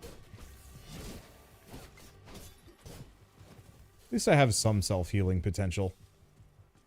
Where the heck did you go? I have no idea. No, don't go for that. Go for the mushrooms. Next time we're doing a floor dungeon, I'm bringing a gun. It'll make it much easier. But yeah, Vigil is very much like chief among the studios that I desperately wanted to get a job with. And then more or less, yeah, that didn't happen. And maybe that's okay. I mean, my current life trajectory has been pretty awesome, save for weird maladies every once in a while. And so it's kind of almost just as cool to be able to like showcase and feature the games that I like, rather than specifically work on them. And honestly, it probably is healthier for me in the long run.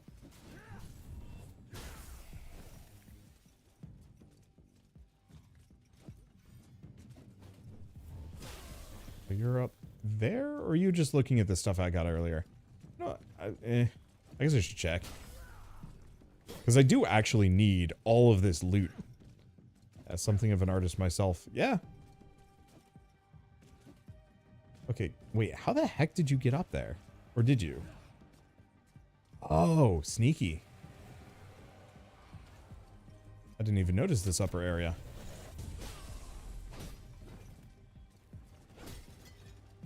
Yeah, I went to college for illustration back in a long time ago now, I suppose. And originally I wanted to be like a webcomic artist, because that's what I kind of consumed as far as illustrated stuff goes. That and a ton of comic books, but I never wanted to be like an American comic book artist in the same way that like, you know, Spider-Man and whatnot. No interest in that kind of thing. Don't know why, I don't know, it just didn't feel like the industry for me. I've always been a little bit more like work for myself. I think I just don't do well when I have people telling me what I should be working on.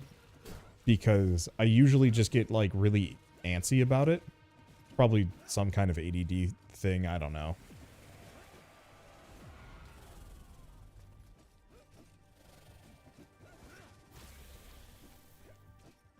Did I get poisoned from that? I guess it was still within the AoE. The ground is only a suggestion. Where are we going? What is with the level design here? This is way more complex. Oh, I see. This is to clear the route so we can actually continue on. Okay, I don't think we have anything else. Maybe?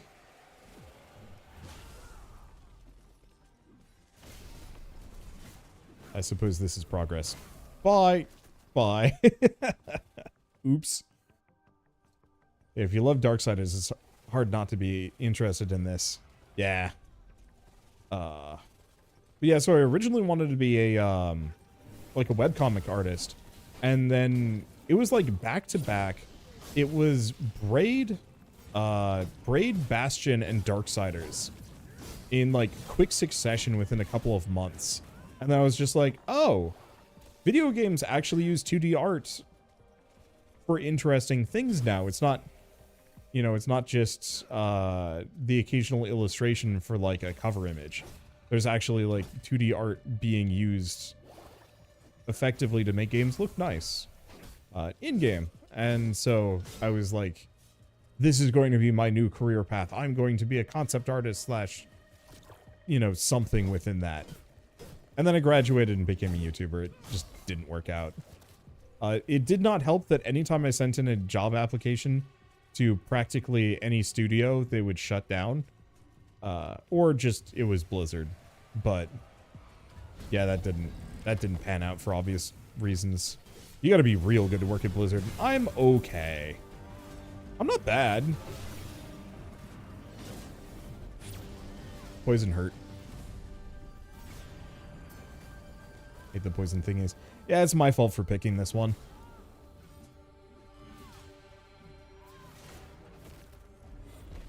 Hey, it leveled up.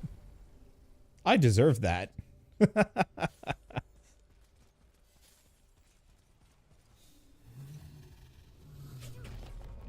But yeah, YouTube is supposed to be my distract myself from not having a real job hobby. Consider myself thoroughly distracted.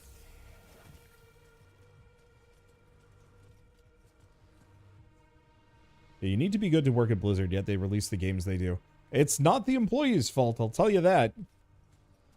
Like, I don't know. I've been in this industry long enough to more or less point at the core root of like 90% of studios' problems, and it is either netcode or C-suite executives who've never played a video game in their life that came from, you know, the business sector and said, I have a lot of money. What sector makes a lot of money that I can transition over to make oodles of money and have unlimited control? Ooh, video games. And then it's just like never works well.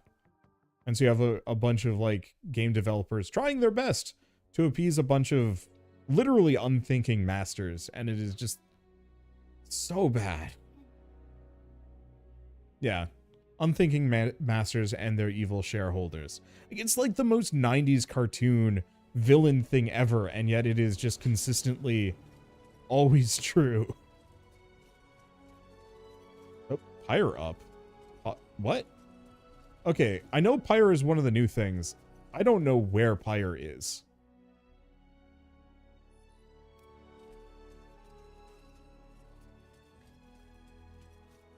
North? Oh.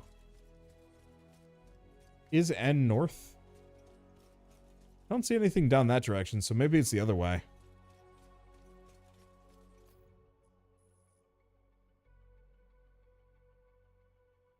I'm just gonna check up here real quick. Just in case. Because I'd love to see what Pyre is. I think I actually know what Pyre is. That was in the pre-release version.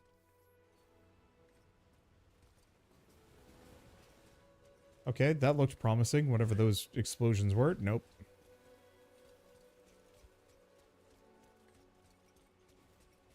Oh.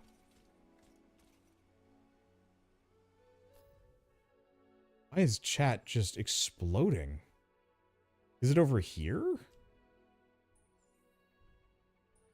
Not fast travel in combat. I'm in combat? The generous... Okay.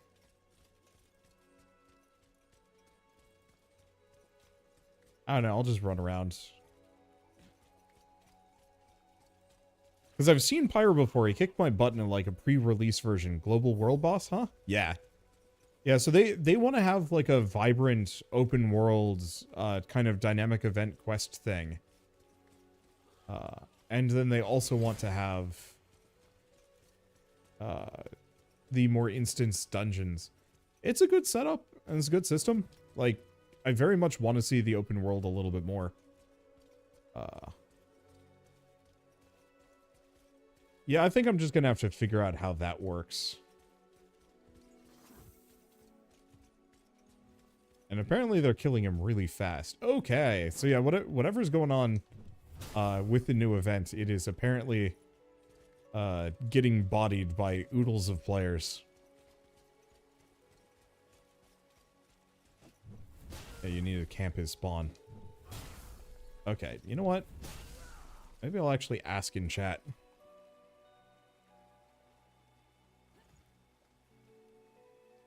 Oh, okay. He spawns every 2 hours, but you can instance hop. Oh, and that's Exodus telling me. Every 2 hours, though. Ugh.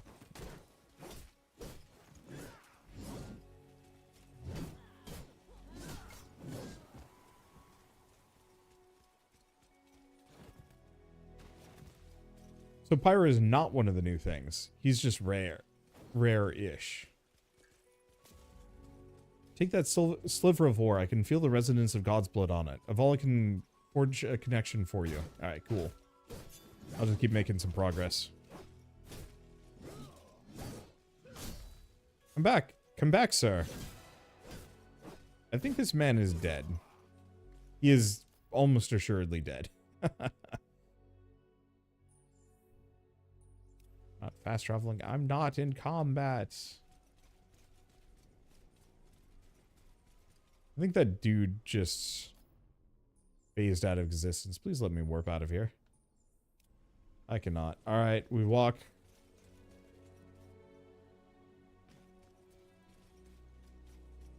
Wasted 24 hours of his life farming world bosses. They rolled out a patch that makes the boss spawn every minute. What? In this game or something else? Because that sounds oof. Maybe I have to just go in this game. Ouch.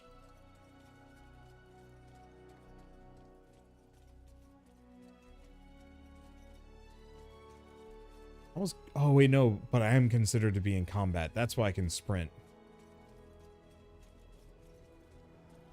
Game reminds me so much of an MMO. I can't. You're thinking of WildStar. You're 100% thinking of WildStar, and everybody that has popped into the stream has said that today. And it remains true. It very much does have that vibe. The combat system is, like, leagues better, though.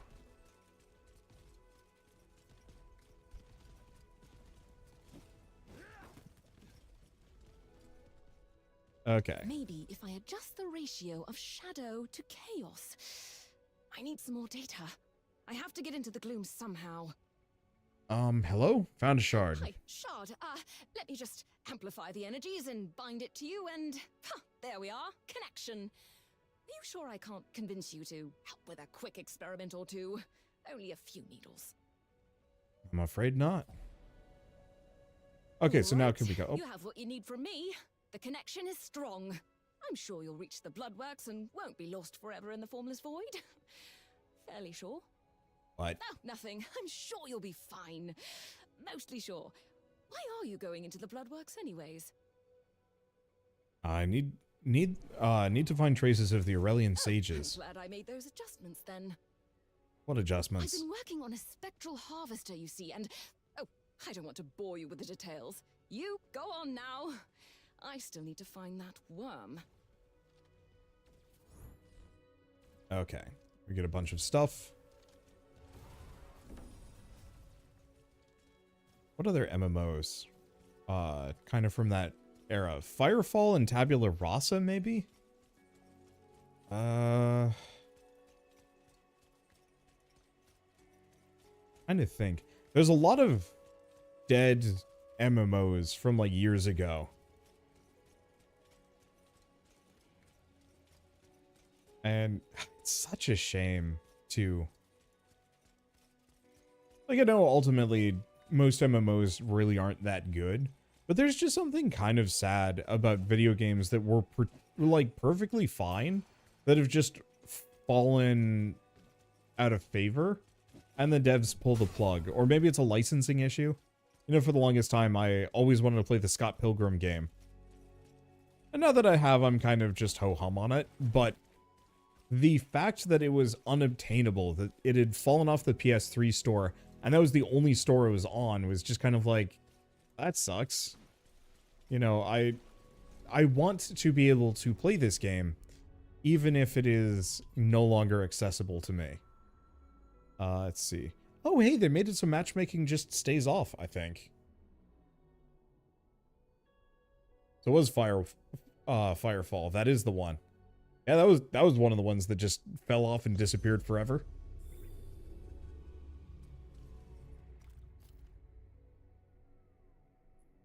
That's probably, well, no, I think I'm actually just like under leveled at character level 15. Does this have to be character level 15 or no, it's probably character level.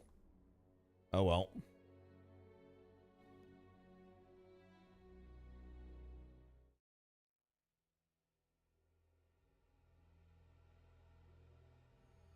Let's see. Firefall had bad reviews and a tiny player base? Did it?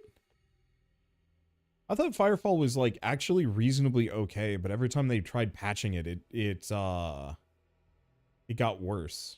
But that might also be a different thing. I don't know.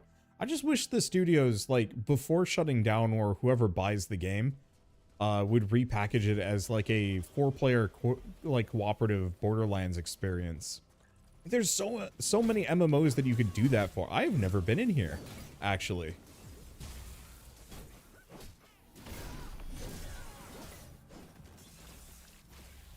Oh boy.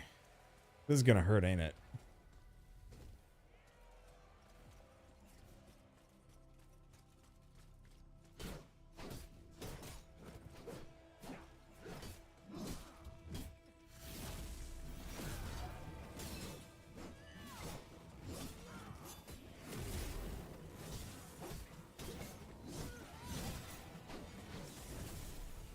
Okay. Don't get poisoned too much if possible. Avoid the poison goblins. I'm pretty sure Project Revenge. It did light up with a kill 1,000 goblins, so maybe that is in fact real. Maybe I do have to kill 1,000 goblins. That's terrifying. Okay, anything else? No. And I'm keeping our HP kind of up.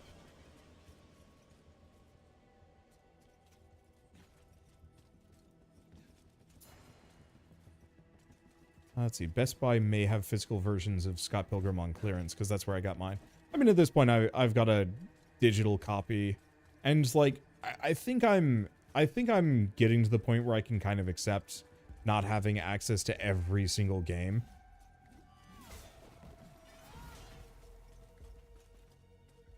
Real? Oh, God's blood. Read? Give item. Items have been given. Oh, feed it shadow, only shadow.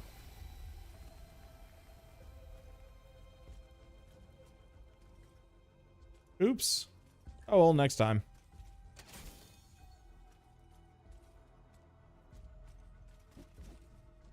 It's tied to a very tedious grind. To get a weapon?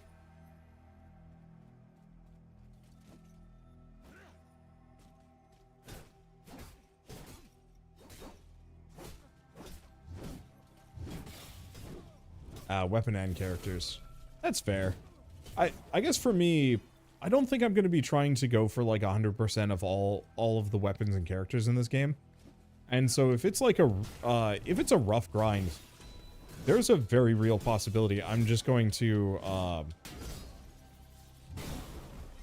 that hurt.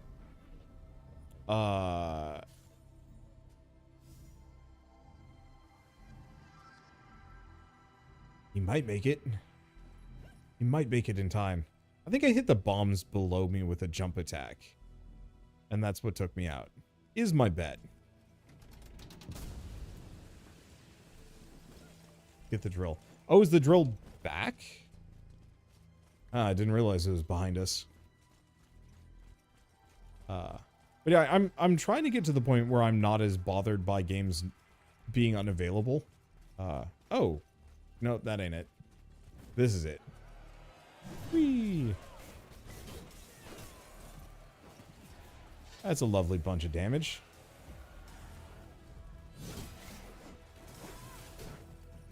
But that's apparently not all of them. Rude. Back. I need to kill... No! I need to kill this... Wow. It really didn't want me to kill those guys. Who dis? What? What is going on? What's with the invisible goblins? I think I was hitting him before he'd fully spawned in. I need that sword.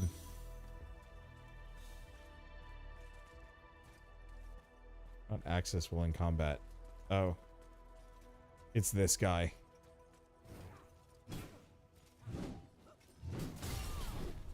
This guy's just hiding behind. There we go. Okay. Oh, we did get the bone. Oh, did they make it so using the drill at all gets you the bone and then you get other stuff? Dunno. But yeah, I've actually been going out of my way to collect a bunch of older games. What did I get recently? I picked up a bunch of RPGs. So I picked up Final Fantasy Tactics War of the Lions, which, like, I know they're rumored to be making a new one, but I have no idea if it's going to be functionally similar. Or if it's going to have, like, the same bonus characters and whatnot. Or if it's going to have kind of its own extra stuff. And so I'm curious to see how I guess the remake of the PS1 version compares to the newest remake whenever that comes out. What else have I picked up?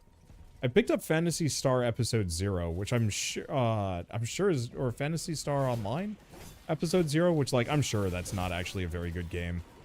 But, like, I played silly amounts of the Phantasy Star Online series when I was younger. And so it's kind of one of those where it's just like, I don't know, it feels weird not to collect as many as I possibly can.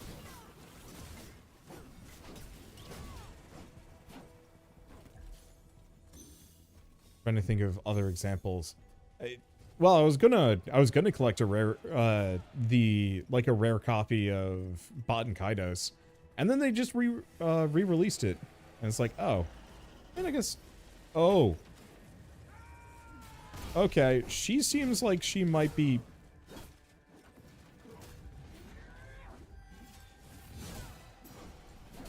too hard for me. Well, if I go down. If we both go down. I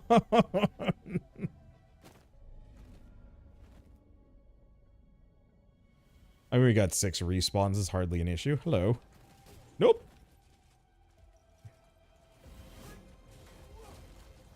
Where are you aiming? She still hit me. I'm impressed and hurt.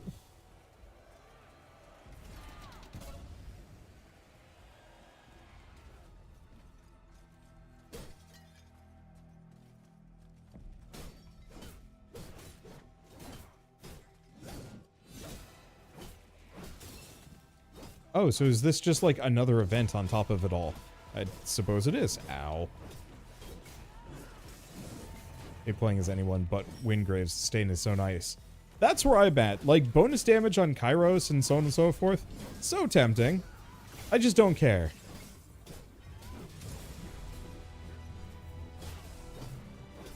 Just let me be my big Healy Paladin man. And have me... Well, I'd say never die, but... Uh-oh. This is a bad place to be.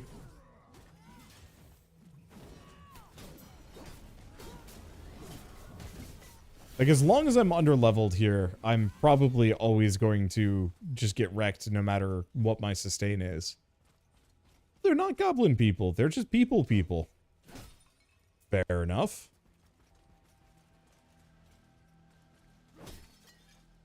Let's see. That looks like progress. What is this back here, then? There's a man inside the rock shooting at me. That feels illegal. Bunch of spider eggs this way. Is this progress? Oh, this might actually be progress, and the other way's bonus? Whatever.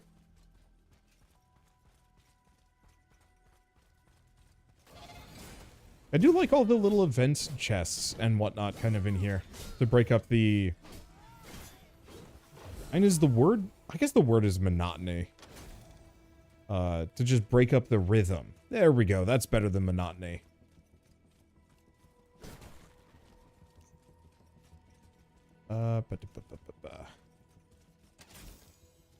These chests are a scam. This chest is a scam.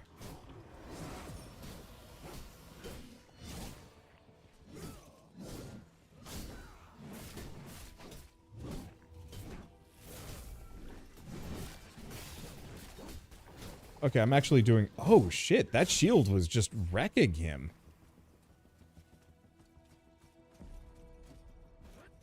Alright, show us the microtransactions. Yeah, I can show it off in a second. They are not bad in the slightest.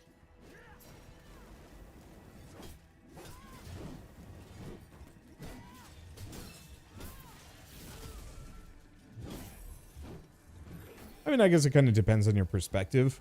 Like, if you deeply care about getting every cosmetic in a game, the microtransactions in this game might be a little dire. But everything else, eh. Yeah, please don't judge game by microtransactions. I can judge a game when the microtransactions are actually bad. This, doesn't bug me at all. Inkbound was dragged enough. And Inkbound was fine. Like, it was just a cosmetic battle pass, but everybody was like, no more monetization. It's like, devs gotta eat, stay in business. Like, I'll complain if it's a big studio. Like, okay, easy example. I don't know if you guys have seen the battle pass for, what was it? Or it's not the battle pass, it's the new Diablo 4 character skin for... Is it Overwatch? I think it's Overwatch. It has like a Diablo 4 season pass skin thing that you get for like 35 bucks. And that one's a little questionable for me. Like, a skin being worth 35 bucks? No. I spent 10 bucks on part of this skin here. Which actually, here, I'll show it off as soon as we're done with this dungeon. But you can actually mix and match character skin parts together, which I think is really cool. Admittedly, it only works with certain character skins, but even then... Actually, does it work with certain character skins? I'm not sure. Hey.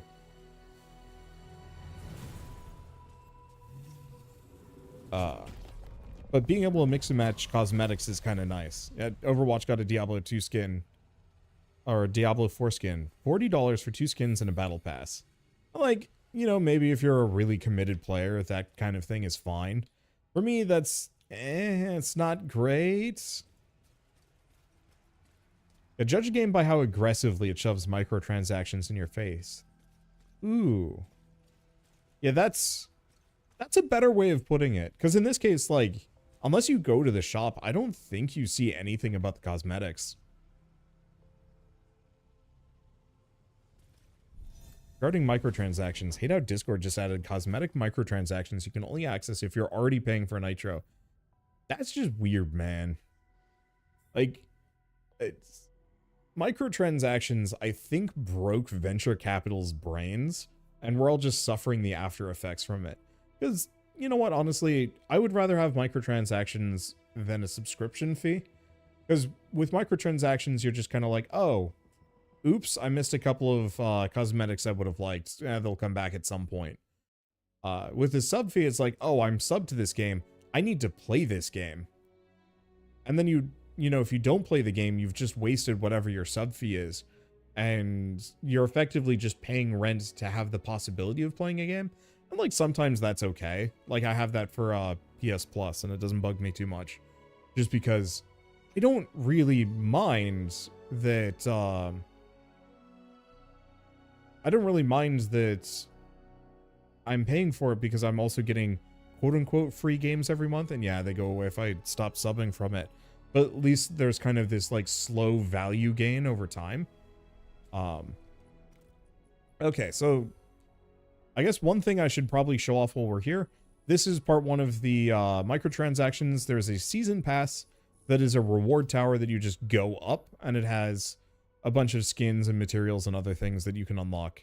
And so as you play through the game, you get keys, and the keys give you access. So one key unlocks a node. I think it takes like 100 keys to open everything here. I'm just trying to get up to level 5 just so I can then branch out and do whatever I want. So that's I'm going to get an iron log holder. Alright, we should actually go visit my house at some point now that I can hold logs. But yeah, so they have the season pass system, which I don't think is too bad. Because unlike every other MMO, or season pass system I've seen, the season passes don't go away, or at least that's what they're advertising. So even if I don't finish Gloombreak, it's just still going to be here when the next season starts. And so I can actually swap between them and play both Gloombreak and whatever the new one is, which I think is actually nice. I don't know if the season passes are ever going to come back or anything like that. But I do think that's a good way of handling a season pass system. So it's not as like FOMO riddled. It was telling me I had another key. And then the other one, as far as the microtransactions go, is you do have this cash shop. I think, I don't exactly know what the conversion rate is because they changed it. Yeah, $10 for 1,000 rune silver, plus you get 10% bonus. I think it is a scaling bonus too. So if you, yeah, the more you buy, the bigger the bonus. So effectively just add a dot after the two O's, and that's how much everything is worth. So you can buy a character for $20, and I will tell you it is not worth it. You can earn them in game perfectly fine. It's just kind of a skip the grind, which like maybe that's worth it for some people. I don't really care too much. I'll just unlock what characters I have, or I will buy them if I'm really I don't know, if I really want to grab it and showcase it. So in this case, I did buy Tooth and Claw before this video or this stream, just because I was like, yeah, let's actually have a cool weapon to show off as opposed to one of the dinky starters. But so, yeah, you can buy the weapons, but you can also earn them in game, and I'd recommend just earning them in game. So the real microtransaction setup is you can buy character skins, and so for example, I could buy this for Venomous, and I get access to all of these parts. But if you notice, it's like that, the hat, the kind of the tabard, her boots, I think those are her boots. Is that a back piece? Oh, it's a back piece. And then her gloves, and you can actually mix and match them if you go into the character customization. So you can go in here and just start like swapping in helmets from different cosmetics that you've grabbed. So if you want to have these instead, I actually think that's a really good system as far as things go. Sure, it's still $10 for a skin, but it's a skin that you can kind of cobble together into a bunch of different parts, as opposed to, say, the outfits from Guild Wars 2, where it's just an all or nothing thing, and that's a little stinky in my opinion. Okay.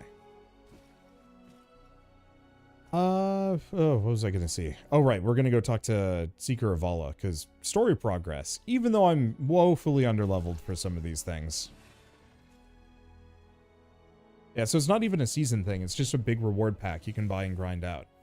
Yeah, I think that's a fair way of putting it, but for me, I'd much rather have that than the, like, Destiny or... I mean, really, the Destiny Season Pass system, like, I actually had to stop playing Destiny because the FOMO of not clearing the season pass in time was just absolutely wrecking me. I actually enjoy that game, but that season pass system is just, it's just not good. I'm sure it makes them tons of money, but it's just unhealthy. Oh, you're back. The worm wasn't venomous, which is superb news, as it did in fact bite me. But I'm curious if it could become venomous if I expose it to flora energy. Avala, focus. Sorry. Was your expedition successful? You seem to be in one piece, and you weren't lost forever in the formless void, so that's something. Of course not. They've been dead for decades. But the spectral harvesters I planted on you may have been able to capture the traces you needed. You planted a what? Don't worry, they're entirely harmless. Mostly. Let me see. Yes, there we are. I'll infuse this into a resonance crystal, and there! Filled with the essence of sages. Oh, it should work. Avala, you're some sort of genius. Yes, of course. Come back when you have more time. Now, where was that vial of venom? We know that Aurelian collapsed in the gloom during the Archon attack. You've experienced the final moments of the Archon Commander. He didn't do anything to trigger the collapse. If the Archons weren't responsible, it must have been the monks. That resonance crystal holds traces of some of the leaders of the Silver Codex. It can take you to their final moments. If these sages were responsible for the collapse, we may be able to use their techniques to control the gloom and undo the damage it has done. So go now and inquire of the dead.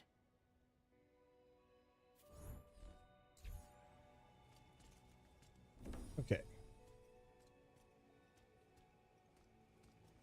Wait. Oh, Project Revenge changed. It's no longer kill 1,000 goblins. Find amplifying jewels from treasure hunt mounds in the Highlands. Oh. I'm just gonna go to the one on the... let's go to the one on the right. I think the one on the left is closer to a fast travel point. Stay away from the scary bear. Wanderer was holding off on getting this game for fear of the usual half-baked alphaness. I'm gonna restart your stream so I can properly evaluate it. Thanks for covering Wayfinder. Yeah. I like it. I think it's coming out of the half-baked stage of the game and is quickly approaching reasonably toasty. I think it's still got a ways to go, but I don't know how many of you were here for when Wayfinder was originally released. That was a rough start and a rough game, and it was fine. Like, oh, do we want to fight this guy? Probably not. I don't think I'm the right level for taking him out. I could. Nah, I don't feel like fighting him. I'm mostly gonna just do story stuff. Go along story progress and hello? It seems like those goblins are just harassing a worm. Yeah, Warframe had like a decade and change to become what it currently is. And this already is starting from like a much more reasonable starting point, reasonable base. And so this genuinely has felt pretty good to me. It's just those couple of server issues where that was like the big problem. And even those are starting to get polished out. I just hope people are willing to give it a second chance. Oh, this is a surprise. I wasn't expecting one of your ilk out here in the Highlands. I've actually something of a problem worthy of your prowess. Name's Ranger Davin. I scout the area around the Aurelian Gloom Wall. If you ever hope to build beyond the skylight again, we'll need to clear this area sooner or later. Preferably sooner. Sounds well and good, right? Trouble is the Gloom's decimated our forward forces. Supply lines are in shambles, and half the new fighters we managed to recruit don't make it past the first month. And then came the goblins, moths to the flame. Those little cretins, they're known as the Geartooth Goblins here in the Highlands, and they've been pillaging every caravan Skylight sends. I pick them off where I can, but I'm just not equipped to take on the numbers they're accumulating these days. And then there's my real concern. It used to be the Geartooth just raided and scavenged, didn't kill unless they truly needed. Last month they've gotten veritably bloodthirsty. Can't stomach another slaughtered caravan on my watch. Then their numbers, if you're willing.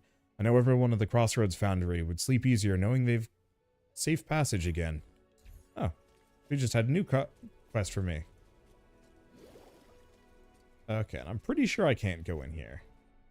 Yeah, this one's not available. Okay, hunt. Argent Hand hunt in the Undercroft. Well, do I want to... No.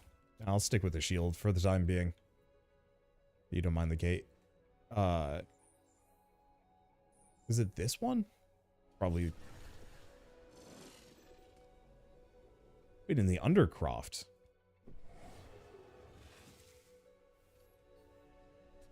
Oh no, it is here. Cool.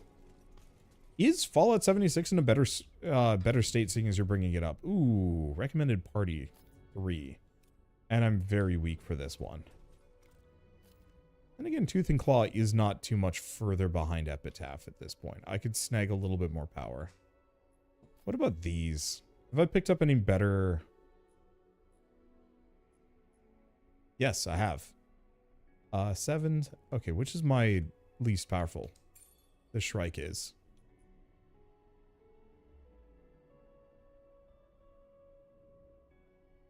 Let's see. Unfortunately, I think I need to be like 1 or 2 levels higher to really be fine here. I'll just pop these on at the moment. Much better. It's still getting updates and next big content releases this winter. I might give it an ogle at some point. Probably not anytime soon, though. My list of games that I want to go through that are MMOs is massive, and it is a problem. Ooh, that's a good one. And I didn't pull it from one of my other things. Yeah, right now I want to get through as much as I can in Wayfinder. Oh, wait, my character level is 13, isn't it? Upgrades ready? Oh, we got an infinity boost. I'm going to keep working on this. Because specifically, if I can get up to discipline 15, healing pulses lower ability cooldowns by a second, which I don't actually know how good that is, but it would be helpful. Ooh, and do I also want to work on this? Probably, yeah. That's likely another reason why my power level is bad. No, that doesn't actually seem to scale my power level in the slightest. Weird.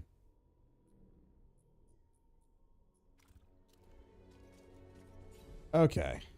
So this is a boss fight? Probably. You know what? Let's try it. Exodus, do you want to switch to someone else, or do you think you're just going to keep rolling as Senja? You might as well just roll with Senja. Or is Senja? No. Senya.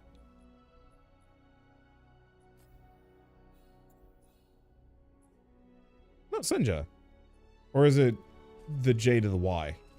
I don't know. Should be fine. I have almost 300,000 gold. Oh boy. This might be one of those where I have to go back and like switch to a gun or something so I don't just get absolutely crushed. Oh. This might actually just be a regular adventure. Dallas, report, damn you. We've lost the Codex Halls, Master Samar. The Archons have entered the Undercroft. Hold them. The conflict arc is almost ready. Just a little more time and we'll smother them in shadows. We'll do what we can, but you must work quickly. How dare you? Are you a fool to face us in our place of power, Archon? We're being overrun, Samar. The Archons are approaching the repository of knowledge. I will not allow this. We will destroy you, Archon, and all of your kind. It does sound like these monks are maybe not on the... not exactly on the up and up. Okay. So are we just fighting these two guys? No, there's more to this than that.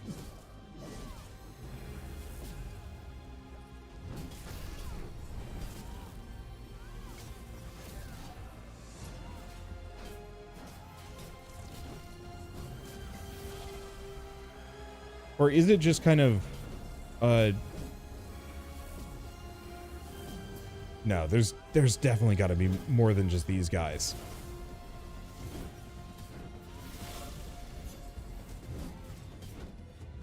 Okay, now that I think they're summoning the boss. I'm not doing damage to that one.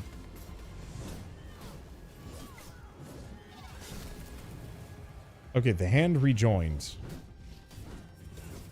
Isn't that called a clap?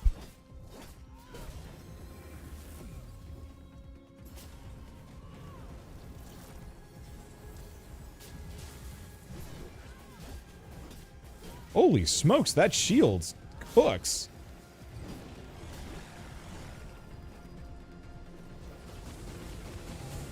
Not the most useful here, but still. Okay, don't be there for that.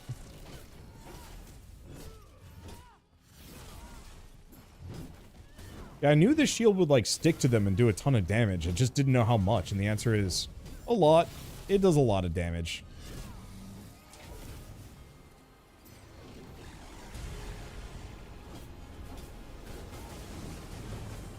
Okay, don't be in the big nuke spheres. This is a little bit more doable than I thought. Oh, I didn't notice it. The kind of constellation visual.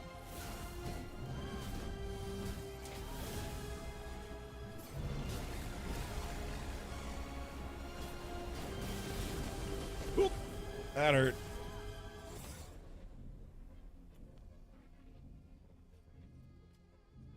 Exodus, I think we messed up. I think we goofed this. Blech. Spectating myself. I think we were so... we almost had that fight.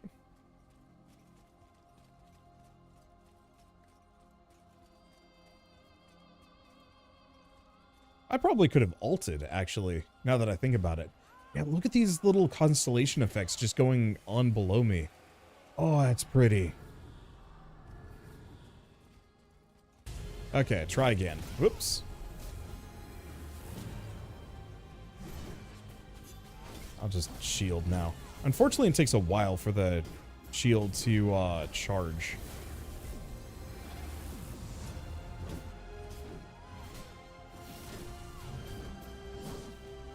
I cannot harm this man.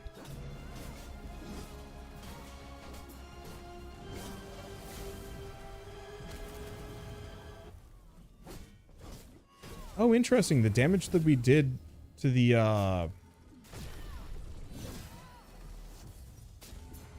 let's see. The damage we did to his, like, little gooners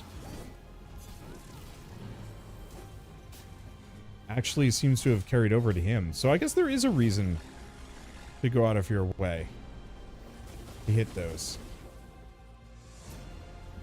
Oh, come back.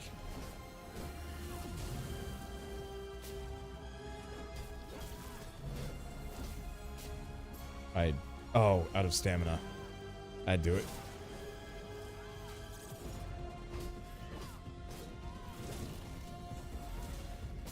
I guess I can actually hit him with a taunt. Now that I think about it. As it immediately goes away.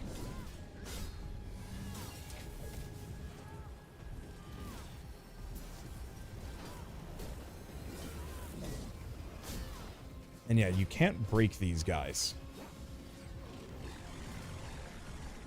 Oh, I don't think that's safe.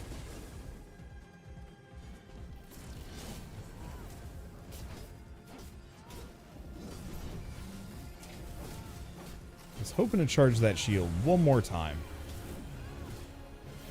Wait. You won't get through me. Oh. The first. I will not allow the gifts of the precursors to fall into the hands of these fools. You failed me, brothers, but at least you served to prepare the Conflux Arc. No, it's not ready. If you activate the Ark, it will destroy us all. Absolute silence. This must be when the monastery collapsed into the gloom. They actually dropped a goodie. A remnant prayer totem. Cool.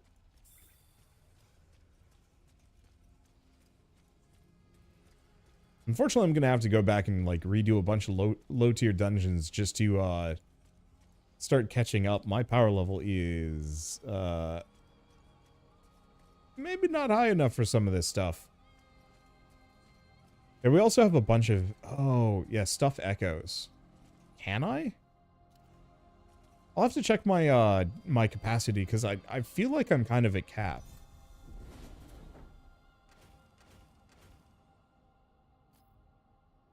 Unless I straight up have not, haven't been opening the slots like I should be. That is a possibility. Yeah, the other thing we should probably do before I end is I should probably also go take a look at my housing. I'm sure I've unlocked a bunch of new things that I should maybe take a look at. Okay, is there anything else? Because, yeah, they had kind of a list of requests that they wanted me to specifically show off. Oh, dang, they have, like, a... They have, like, 25 pages? Oh, but that's, like, the basic, like, how to play game. I don't need that. I have played many a Wayfinder. There we go.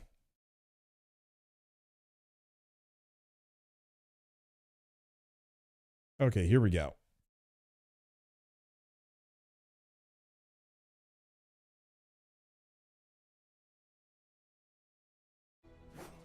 I think I'm mostly fine.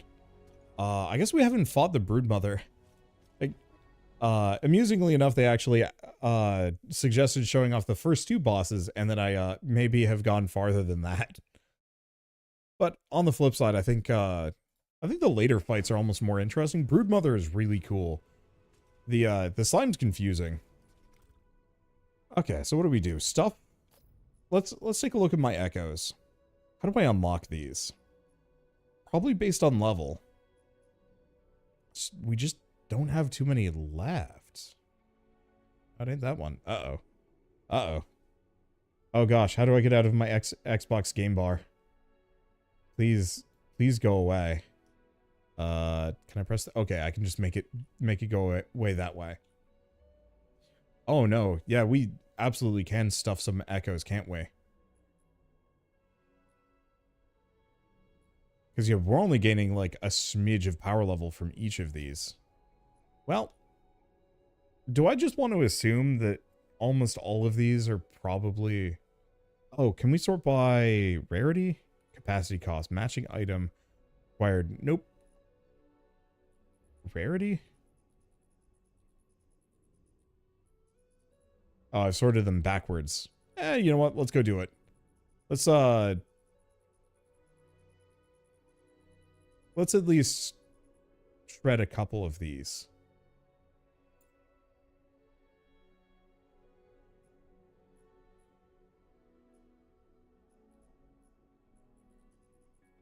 No, it's sorting. There's no way I can flip it. Oh, maybe if I just don't recycle the one on the bottom, we're okay. We probably also don't want to get rid of anything that is a...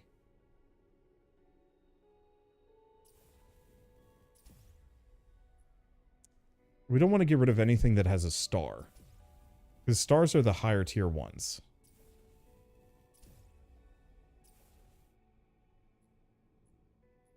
Let's see. What else do we have? Yeah, I've got a lot of... kind of just Garbo ones. I think for the most part, I'd rather upgrade like a purple or a blue if I've got them than any of these grays. Because I think rarity determines a considerable amount of your power. Any of these ones great? I guess these two on the bottom are kind of good. I think they're just filler until I find rarer stuff. Okay, so this is the one that we want to level up. Echo Fusion L2. Okay, so that... I don't actually know how much that increased it by, but boy, I'm going to need a lot of these to actually max this thing out. How much would I need Echo Fusion wise to upgrade this? Not as much. Oh, and you can actually see how much of an increase it is. It's not a huge amount. What about this one? Much bigger. So yeah, definitely want to just save up for the epics if I can. I don't know if I'm going to be able to stuff echoes. Well, you know what? I think that's enough, like, story progress for now. Because I'm also getting to the point where I'm just going to die. If we try and do anything harder. So I'll probably just explore the next couple of regions on my own. And maybe ask for help from Discord rather than anything else. So why don't we take a look at the apartment real quick and see what I can jam in there. And then, I don't know, why don't we just do a quick boss rush of all the boss fights I haven't showcased just because. Where's my apartment? Oh, it's in the bar. I forgot. The character... Oh. Do I want to... Yeah. Go figure out where that character is. Oh, they are over here. Oh, there she is. For whatever reason, I thought Ruby was, like, further away. Yeah, we can maybe craft some things if I want to. Show only craftable items. Okay, cool. I I can make a mug. Actually, that's kind of a pretty mug.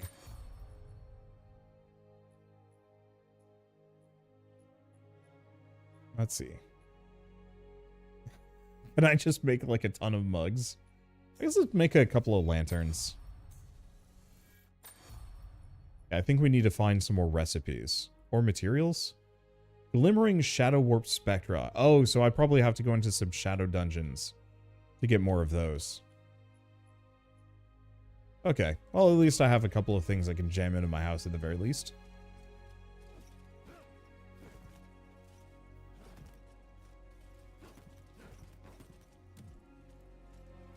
Oh, you can run out of stamina in here.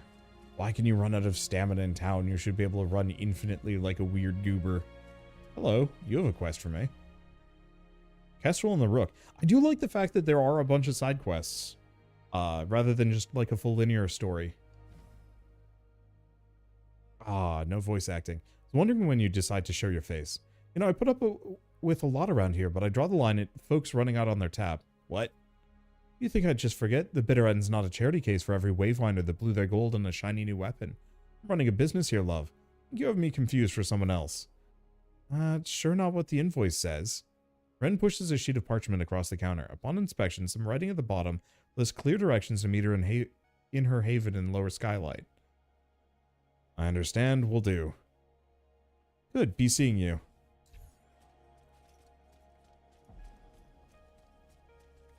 I think maybe a lot of the reasons why the side quests don't feel bad is because, I mean, even if some of them are a little on the grindy side, most of them are just kind of, let's see, travel, bring party. Yes, Exodus, come to my absolute garbo shack. It's fine. I'll decorate it in front of you. You can help. I had a friend do that once. I was like, hey, you know, I got an apartment now that I'm a junior. Come hang out, you know, you want to come hang out? And I was like, yeah, sure. And then we get there and he's like, yeah, so, I need you to help me, like, unpack furniture. And I was just like, oh, this is so rude. Okay. Oh, can I, cycle grid snap size. There we go. Why? Okay, raise camera up. There we go. You can actually, like, customize your apartment. I don't think most of these are particularly functional. I think it's mostly just, what can I, yes. Yeah, let's go with that. Let's lower the camera real quick, though. How am I going to figure out if I'm above the table or not? Just hope that's good enough.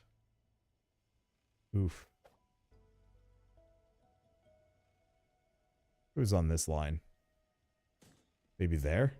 That's better. What else do I have? Because I don't have any artifacts yet. Oh, right. We've just gotten a bunch of, like, random stuff. We've got bread.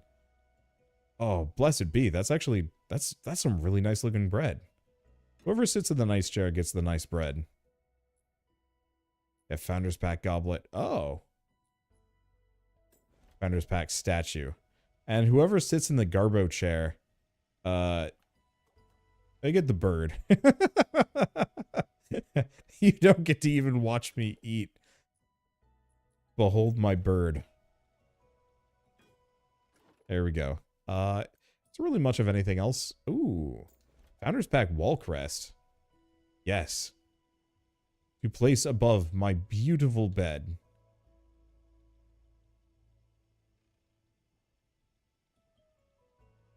There. Kind of centered. I mean, actually, this bed looks kind of cozy.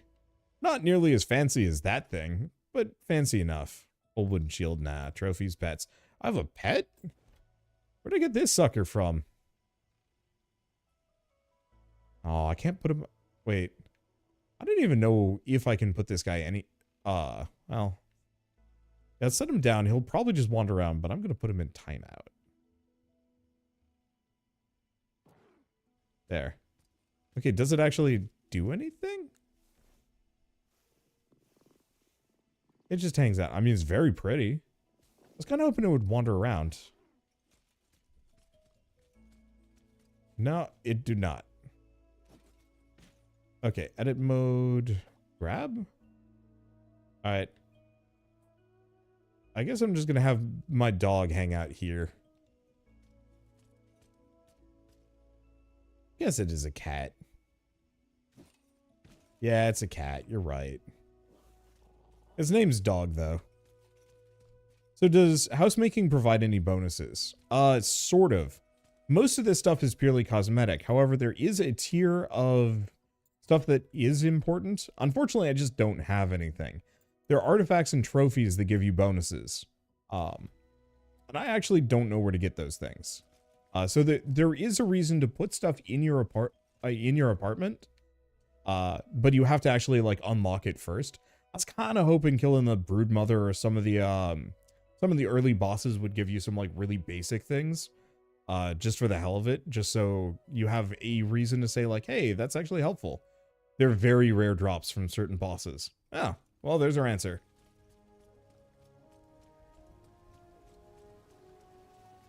Speaking of, let's go take a look at the handful of boss fights I haven't shown off yet, and then probably call it here, because I am starting to lose my voice, and that is a little rough. Like, 2.5 hours is very much my limit, and did I talk about? I have no idea if I talked about it at all. I recorded a whole bunch of Monster of the Week yesterday with my friends. Well, let's make this one shadow touched. See if I can get the spectra I'm looking for. Not that I care too much. I don't know. Just might as well do it anyway. But I was DMing for a Monster of the Week campaign session. That'll be going out on Halloween, I think. And after I finished recording yesterday, I sounded like I was dying. Like worse than this. And boy, trying to do 2 nights back to back of extremely long hours recording. Very hard on the old vocal cords. It's a matching set. Alright, let's go fight a spider. I don't know why my mini-map super zoomed in. I guess it's probably because it's a boss fight in this very small zone. Hey, you know what? I'm actually going to be functionally, like, built for this. Let's keep the cutscene. Like, most of this stream has been me exploiting Exodus's good nature to make major plot progress, despite being woefully undergeared. This is a fight that I'm overgeared for. I'm still not going to be as well equipped as he is, though, I'm sure. Ow.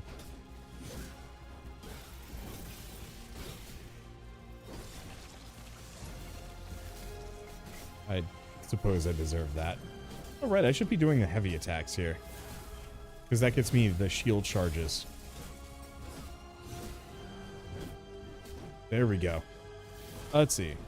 So, just got here. How much flexibility and synergy is there in builds for this game? More than most MMOs. I'll say that now. After we finish Broodmother, I can actually show it off a little bit. Here, I'm gonna quickly piss off a couple more spiders just because we're gonna be fighting a bunch. We might as well fight all of them. So you can customize most of your stats.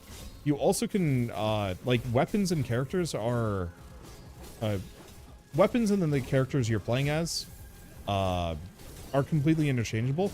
So currently I'm playing as a pretty generic combo, which is Wingrave with a sword and shield.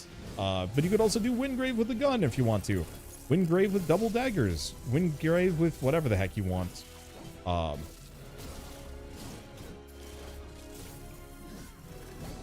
Okay, she's not taking damage. Oh, she's supposed to have crystal armor and just doesn't at the moment.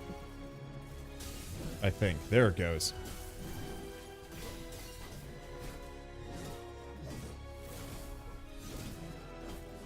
Let's see. So even beyond that, so beyond like mixing and matching which weapons and characters you're playing as, you can also min-max their stats using echoes, which are, I mean, if you have ever played Warframe, it's kind of similar to the mod setup is in that. Though the stats are a little bit more like, I don't want to say just your standard like bonus damage, crit rating, and so on and so forth. You don't have like specific mods that do like really weird things. yet. There's a couple that stand out in that manner. That's a big word. I love Warframe. You can see the influence with how they handled itemization and grinding in this game. Like, it is obvious.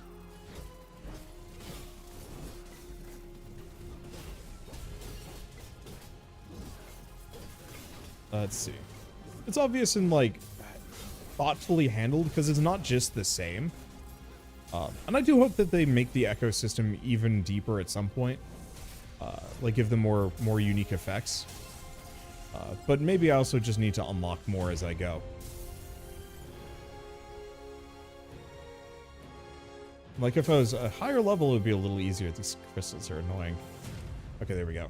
Now we're ending. Oh, and there's an item in the corner. Wait, can I destroy these? No. Yes? Maybe. There's a fun thing about weapons I'll explain on stream. Oh, right, there's also the weapon masteries. I forgot about that. That's like a whole other layer. Oh no, I'm about to unlock my first mastery level.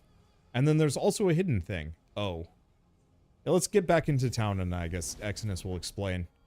They've gotten a lot farther than I have. I am just the messenger, I suppose. Love the build making Warframe and the gameplay. I just wasn't a fan of the one-shotting bosses horde shooter. Unfortunately, the UI is covering the rest of that comment. This feels a lot more balanced than that. Like, how would I describe it? Wayfinder is kind of an interesting cross between Warframe. It's like Warframe and like a little bit of a Souls-like, but it has that that Guild Wars 2 level scaling or Final Fantasy 14 level scaling. So like that last boss fight, Exodus was using max tier gear, but he's only marginally more powerful than I am just because he's got better itemization, because it scales him down. So you can actually go back to older content and not be just so unbelievably powerful that you just, yeah, one-shot everything. But yeah, just to show off the character customization a little bit more. So there are echoes, which are these. You can slot them in. Each has different stats. So right now I've just slapped in whatever. I like to build for break power and weapon damage. Just because break power stuns them and makes them vulnerable. And then weapon damage is just obviously hit good harder. I don't know if you can respec these. So like, for example, much like Warframe, you can put like a sword into a shield slot, but it's not recommended because you lose a lot of mods or echo capacity that way, and you're going to want all of the echo capacity all of the echo capacity that you can possibly get. Let's see. I'll just repeat what Exodus is saying. So in short, we have three classes: War Master, Trickster, and Gunner. 2 characters each, and then weapon masteries for each weapon type, which is shown. I'm apparently like really close to getting my first talent in Executioner Melee. And so each of these have different effects that can kind of change how you play. So momentum reduces incoming damage. So momentum is your weapon move charge bar. Heavy attacks deal more break damage, so that's stun damage, and then momentum no longer decays when moving. So you don't have to worry about running out of weapon charge from running from one fight to the next. And, oh, the masteries are different between classes themselves. Really? I didn't actually know that. I have only ever played Wingrave because I am a, I'm a tacky person. I love this character too much and I don't feel like switching. So yeah, this is a layer of customization on top of that. You also have affinity levels, so you can spec into 2 of these paths. And I think if they ever raise the, well, I'm almost certain they're going to be raising the level cap on this game at some point, because there's currently only 2 tiers of affinity perks, but it looks like they're planning up to 6, which implies a maximum level of 90, give or take. But so you can only spec into 2 of these at the moment, because the max level is level 30, and you only have enough points to fully spec into these. So what's the level cap now? 30, I believe, yeah. And so, in my case, I'm specifically going for a little bit more of like a heal support. So I want to grab these two. These give bonuses like reducing damage taken and increasing damage. You get 29 affinity points overall. So that's a level of customization. This is not really customization. This is just a Skinner box. Put a lot of time, effort, and resources in, and you can max your weapons out and do even more damage. Let's see. You also get the ability to spec into different abilities. Is it every 5 levels you get an ability point? And you can respec on the fly, like whenever you want. So I can just pull them back out and put them into something else if I want to. Sorry, I really am losing my voice. And so I like to invest in Righteous Strike just because it's a wide AoE and also provides some good healing.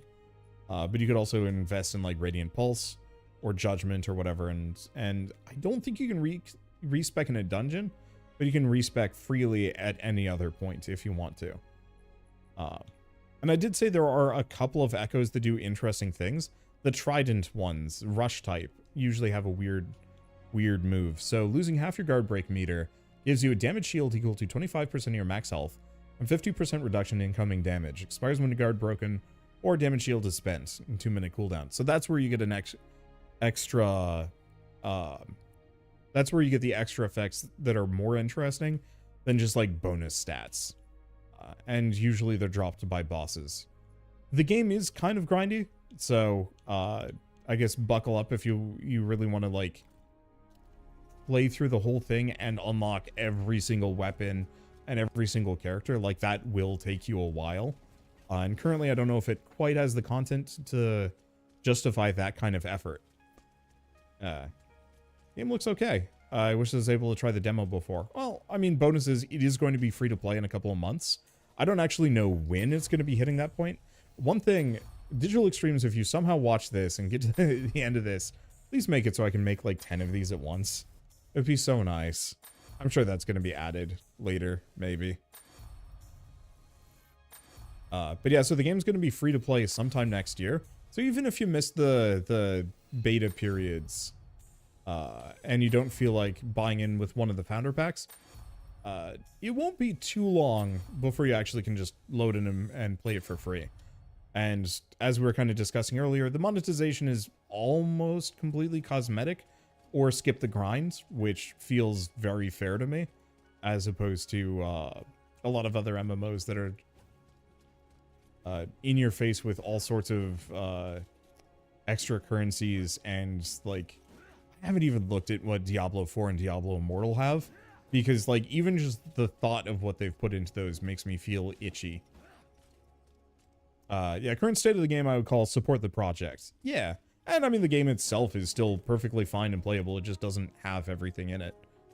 It is an early access MMO and should be kind of approached as such, but apart from the single loading issue that we had earlier, we actually ran into 0 bugs. Maybe like a couple of units stuck up on pillars, but whatever. And then otherwise it's been perfectly functional. I recommend it. There are not a whole lot of good action MMOs on the market, especially with like the pseudo Souls-like. It's not even Souls-like, it's just most commonly traditionally associated with that. You know, blocks, parries, dodges, and so on and so forth. You know, I don't think there are really a whole lot of other MMOs that have that kind of gameplay. None that I can think of for the most part. And so I very much enjoy that kind of gameplay more than the old like isometric style where you just press a button and watch a cooldown, and then otherwise you're just positioning your character. I find that can be a little dull after a while. One more question. Do they have that thing where other battle passes do, where if you complete it, you'll earn enough premium currency to buy another? So I think, I don't have any keys at the moment. I could buy some if I really wanted to. I think reward tower keys are actually a universal currency, and you just keep unlocking more and more keys. Exodus, Okay. I see. That's what you're talking about. So the keys are universal, so you can apply them to other battle passes. You were talking about, can you earn enough premium currency to buy another battle pass? Doesn't work that way. Unfortunately, you do not get premium currency through the season pass. The reward tower is something that you just have to buy, unfortunately. But all it has is some like extra resources, a bunch of cosmetics in it, and a slightly faster way of getting a new character. Otherwise, I think you're gonna have to wait until the season ends and the character gets added to the regular pool to be made as normal. Which I think is fine. I don't know. The fact that the season passes don't go away alone makes the season pass system that they currently have feels really good to me, and I'd rather have that than the, if you just grind to the end of it, you can get the next battle pass for like half off. Because that always just felt kind of exploitative, but who knows? It's subject to change. I'm hoping they stick with it because I like this battle pass system so much, and I am actually inspired to pop on and buy them all, regardless of whether or not I'm currently playing Wayfinder, as opposed to most other games where I'm like, oh, I don't really feel like playing Destiny 2 for the next like 2 years. I'm just not even going to think about any of their season passes because why would I spend money on it? But anyway, I think with all of that said, this is a good stopping point before my voice completely drops out on me. But I had a lot of fun with this. I'd like to play more. I might just start streaming MMOs as my voice hopefully recovers. Kind of here and there, just because, I don't know. I like the community interaction, and I also would like a reason to play through to the end of these games, and I'm not just kind of on my own. Maybe watching a YouTube video on the side is a little bit more fun to have people to chat with. But I guess one last thank you to Digital Extremes and Airship Syndicate for sponsoring this stream. It was fun. I mean, it's kind of easy for me with this one because like I was already playing it on my own. Maybe not as much as I'd like to, but I was already playing it, so it was just kind of like, oh yeah, this is easy. And I'm looking forward to coming back more, both with the next season and just further stuff. One last thing, can I? Yeah, go for it. I'm not going to end quite yet, but I'm getting there. Damn, that's a cool sword. I think that's a cosmetic? I don't think I've seen a cool bone sword here.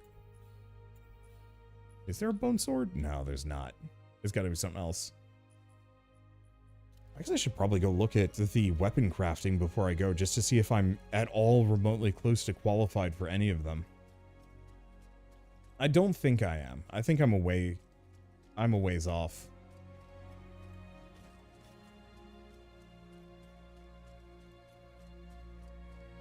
Okay. What can I make? Because Tempest was the one that I was kind of maybe looking into, or was thinking of. Okay, Tempest Shell, I need Molten Spectra, so that's probably the solar imbuement. And then Radiant Nexus. No idea where to get that. Oh. Oh, there's one other part. Oh, we already have the Tempest Essence. So actually, yeah, we can make this. We just got to find the bits for it. Halcyon Orbs, more Remnant Nexuses, Ichor Pearls. And yeah, tons of Spectra. Game has an active forum for both feedback and bug reports. If you have ideas or wish for something, go and engage there. They also have a Discord that I believe is pretty active. And while it's maybe not the best selling point, most important selling point for a lot of people, I've heard the moderation staff on the Wayfinder Discord is actually pretty good. I don't know if that means something to a lot of people, but for me, like, I stay away from community Discords because the community isn't very kind, and then the moderators are usually just like adjudicators and nothing else. And so I've heard very good things, oddly enough, about the mods over there. Shout out to them, I guess. But yeah, I really have to stop before my voice goes. Oh, they also collect people's topics into one and have a voting system. Yeah, that is cool. I might actually have to look at that. But for now, let me do one quick last look over everything I was supposed to say, and then I think I will sign off.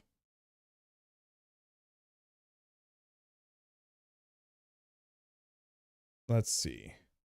I guess we didn't fight Brood Spawn, but we definitely fought some other bosses too. Oh, if you've already been playing, clear 2 highest bosses you're able to. Did that? It did a lot of things. All right, I think I'm all good. So, thank you all so much for coming out tonight. This is a ton of fun, and I will see you next time. Bye-bye.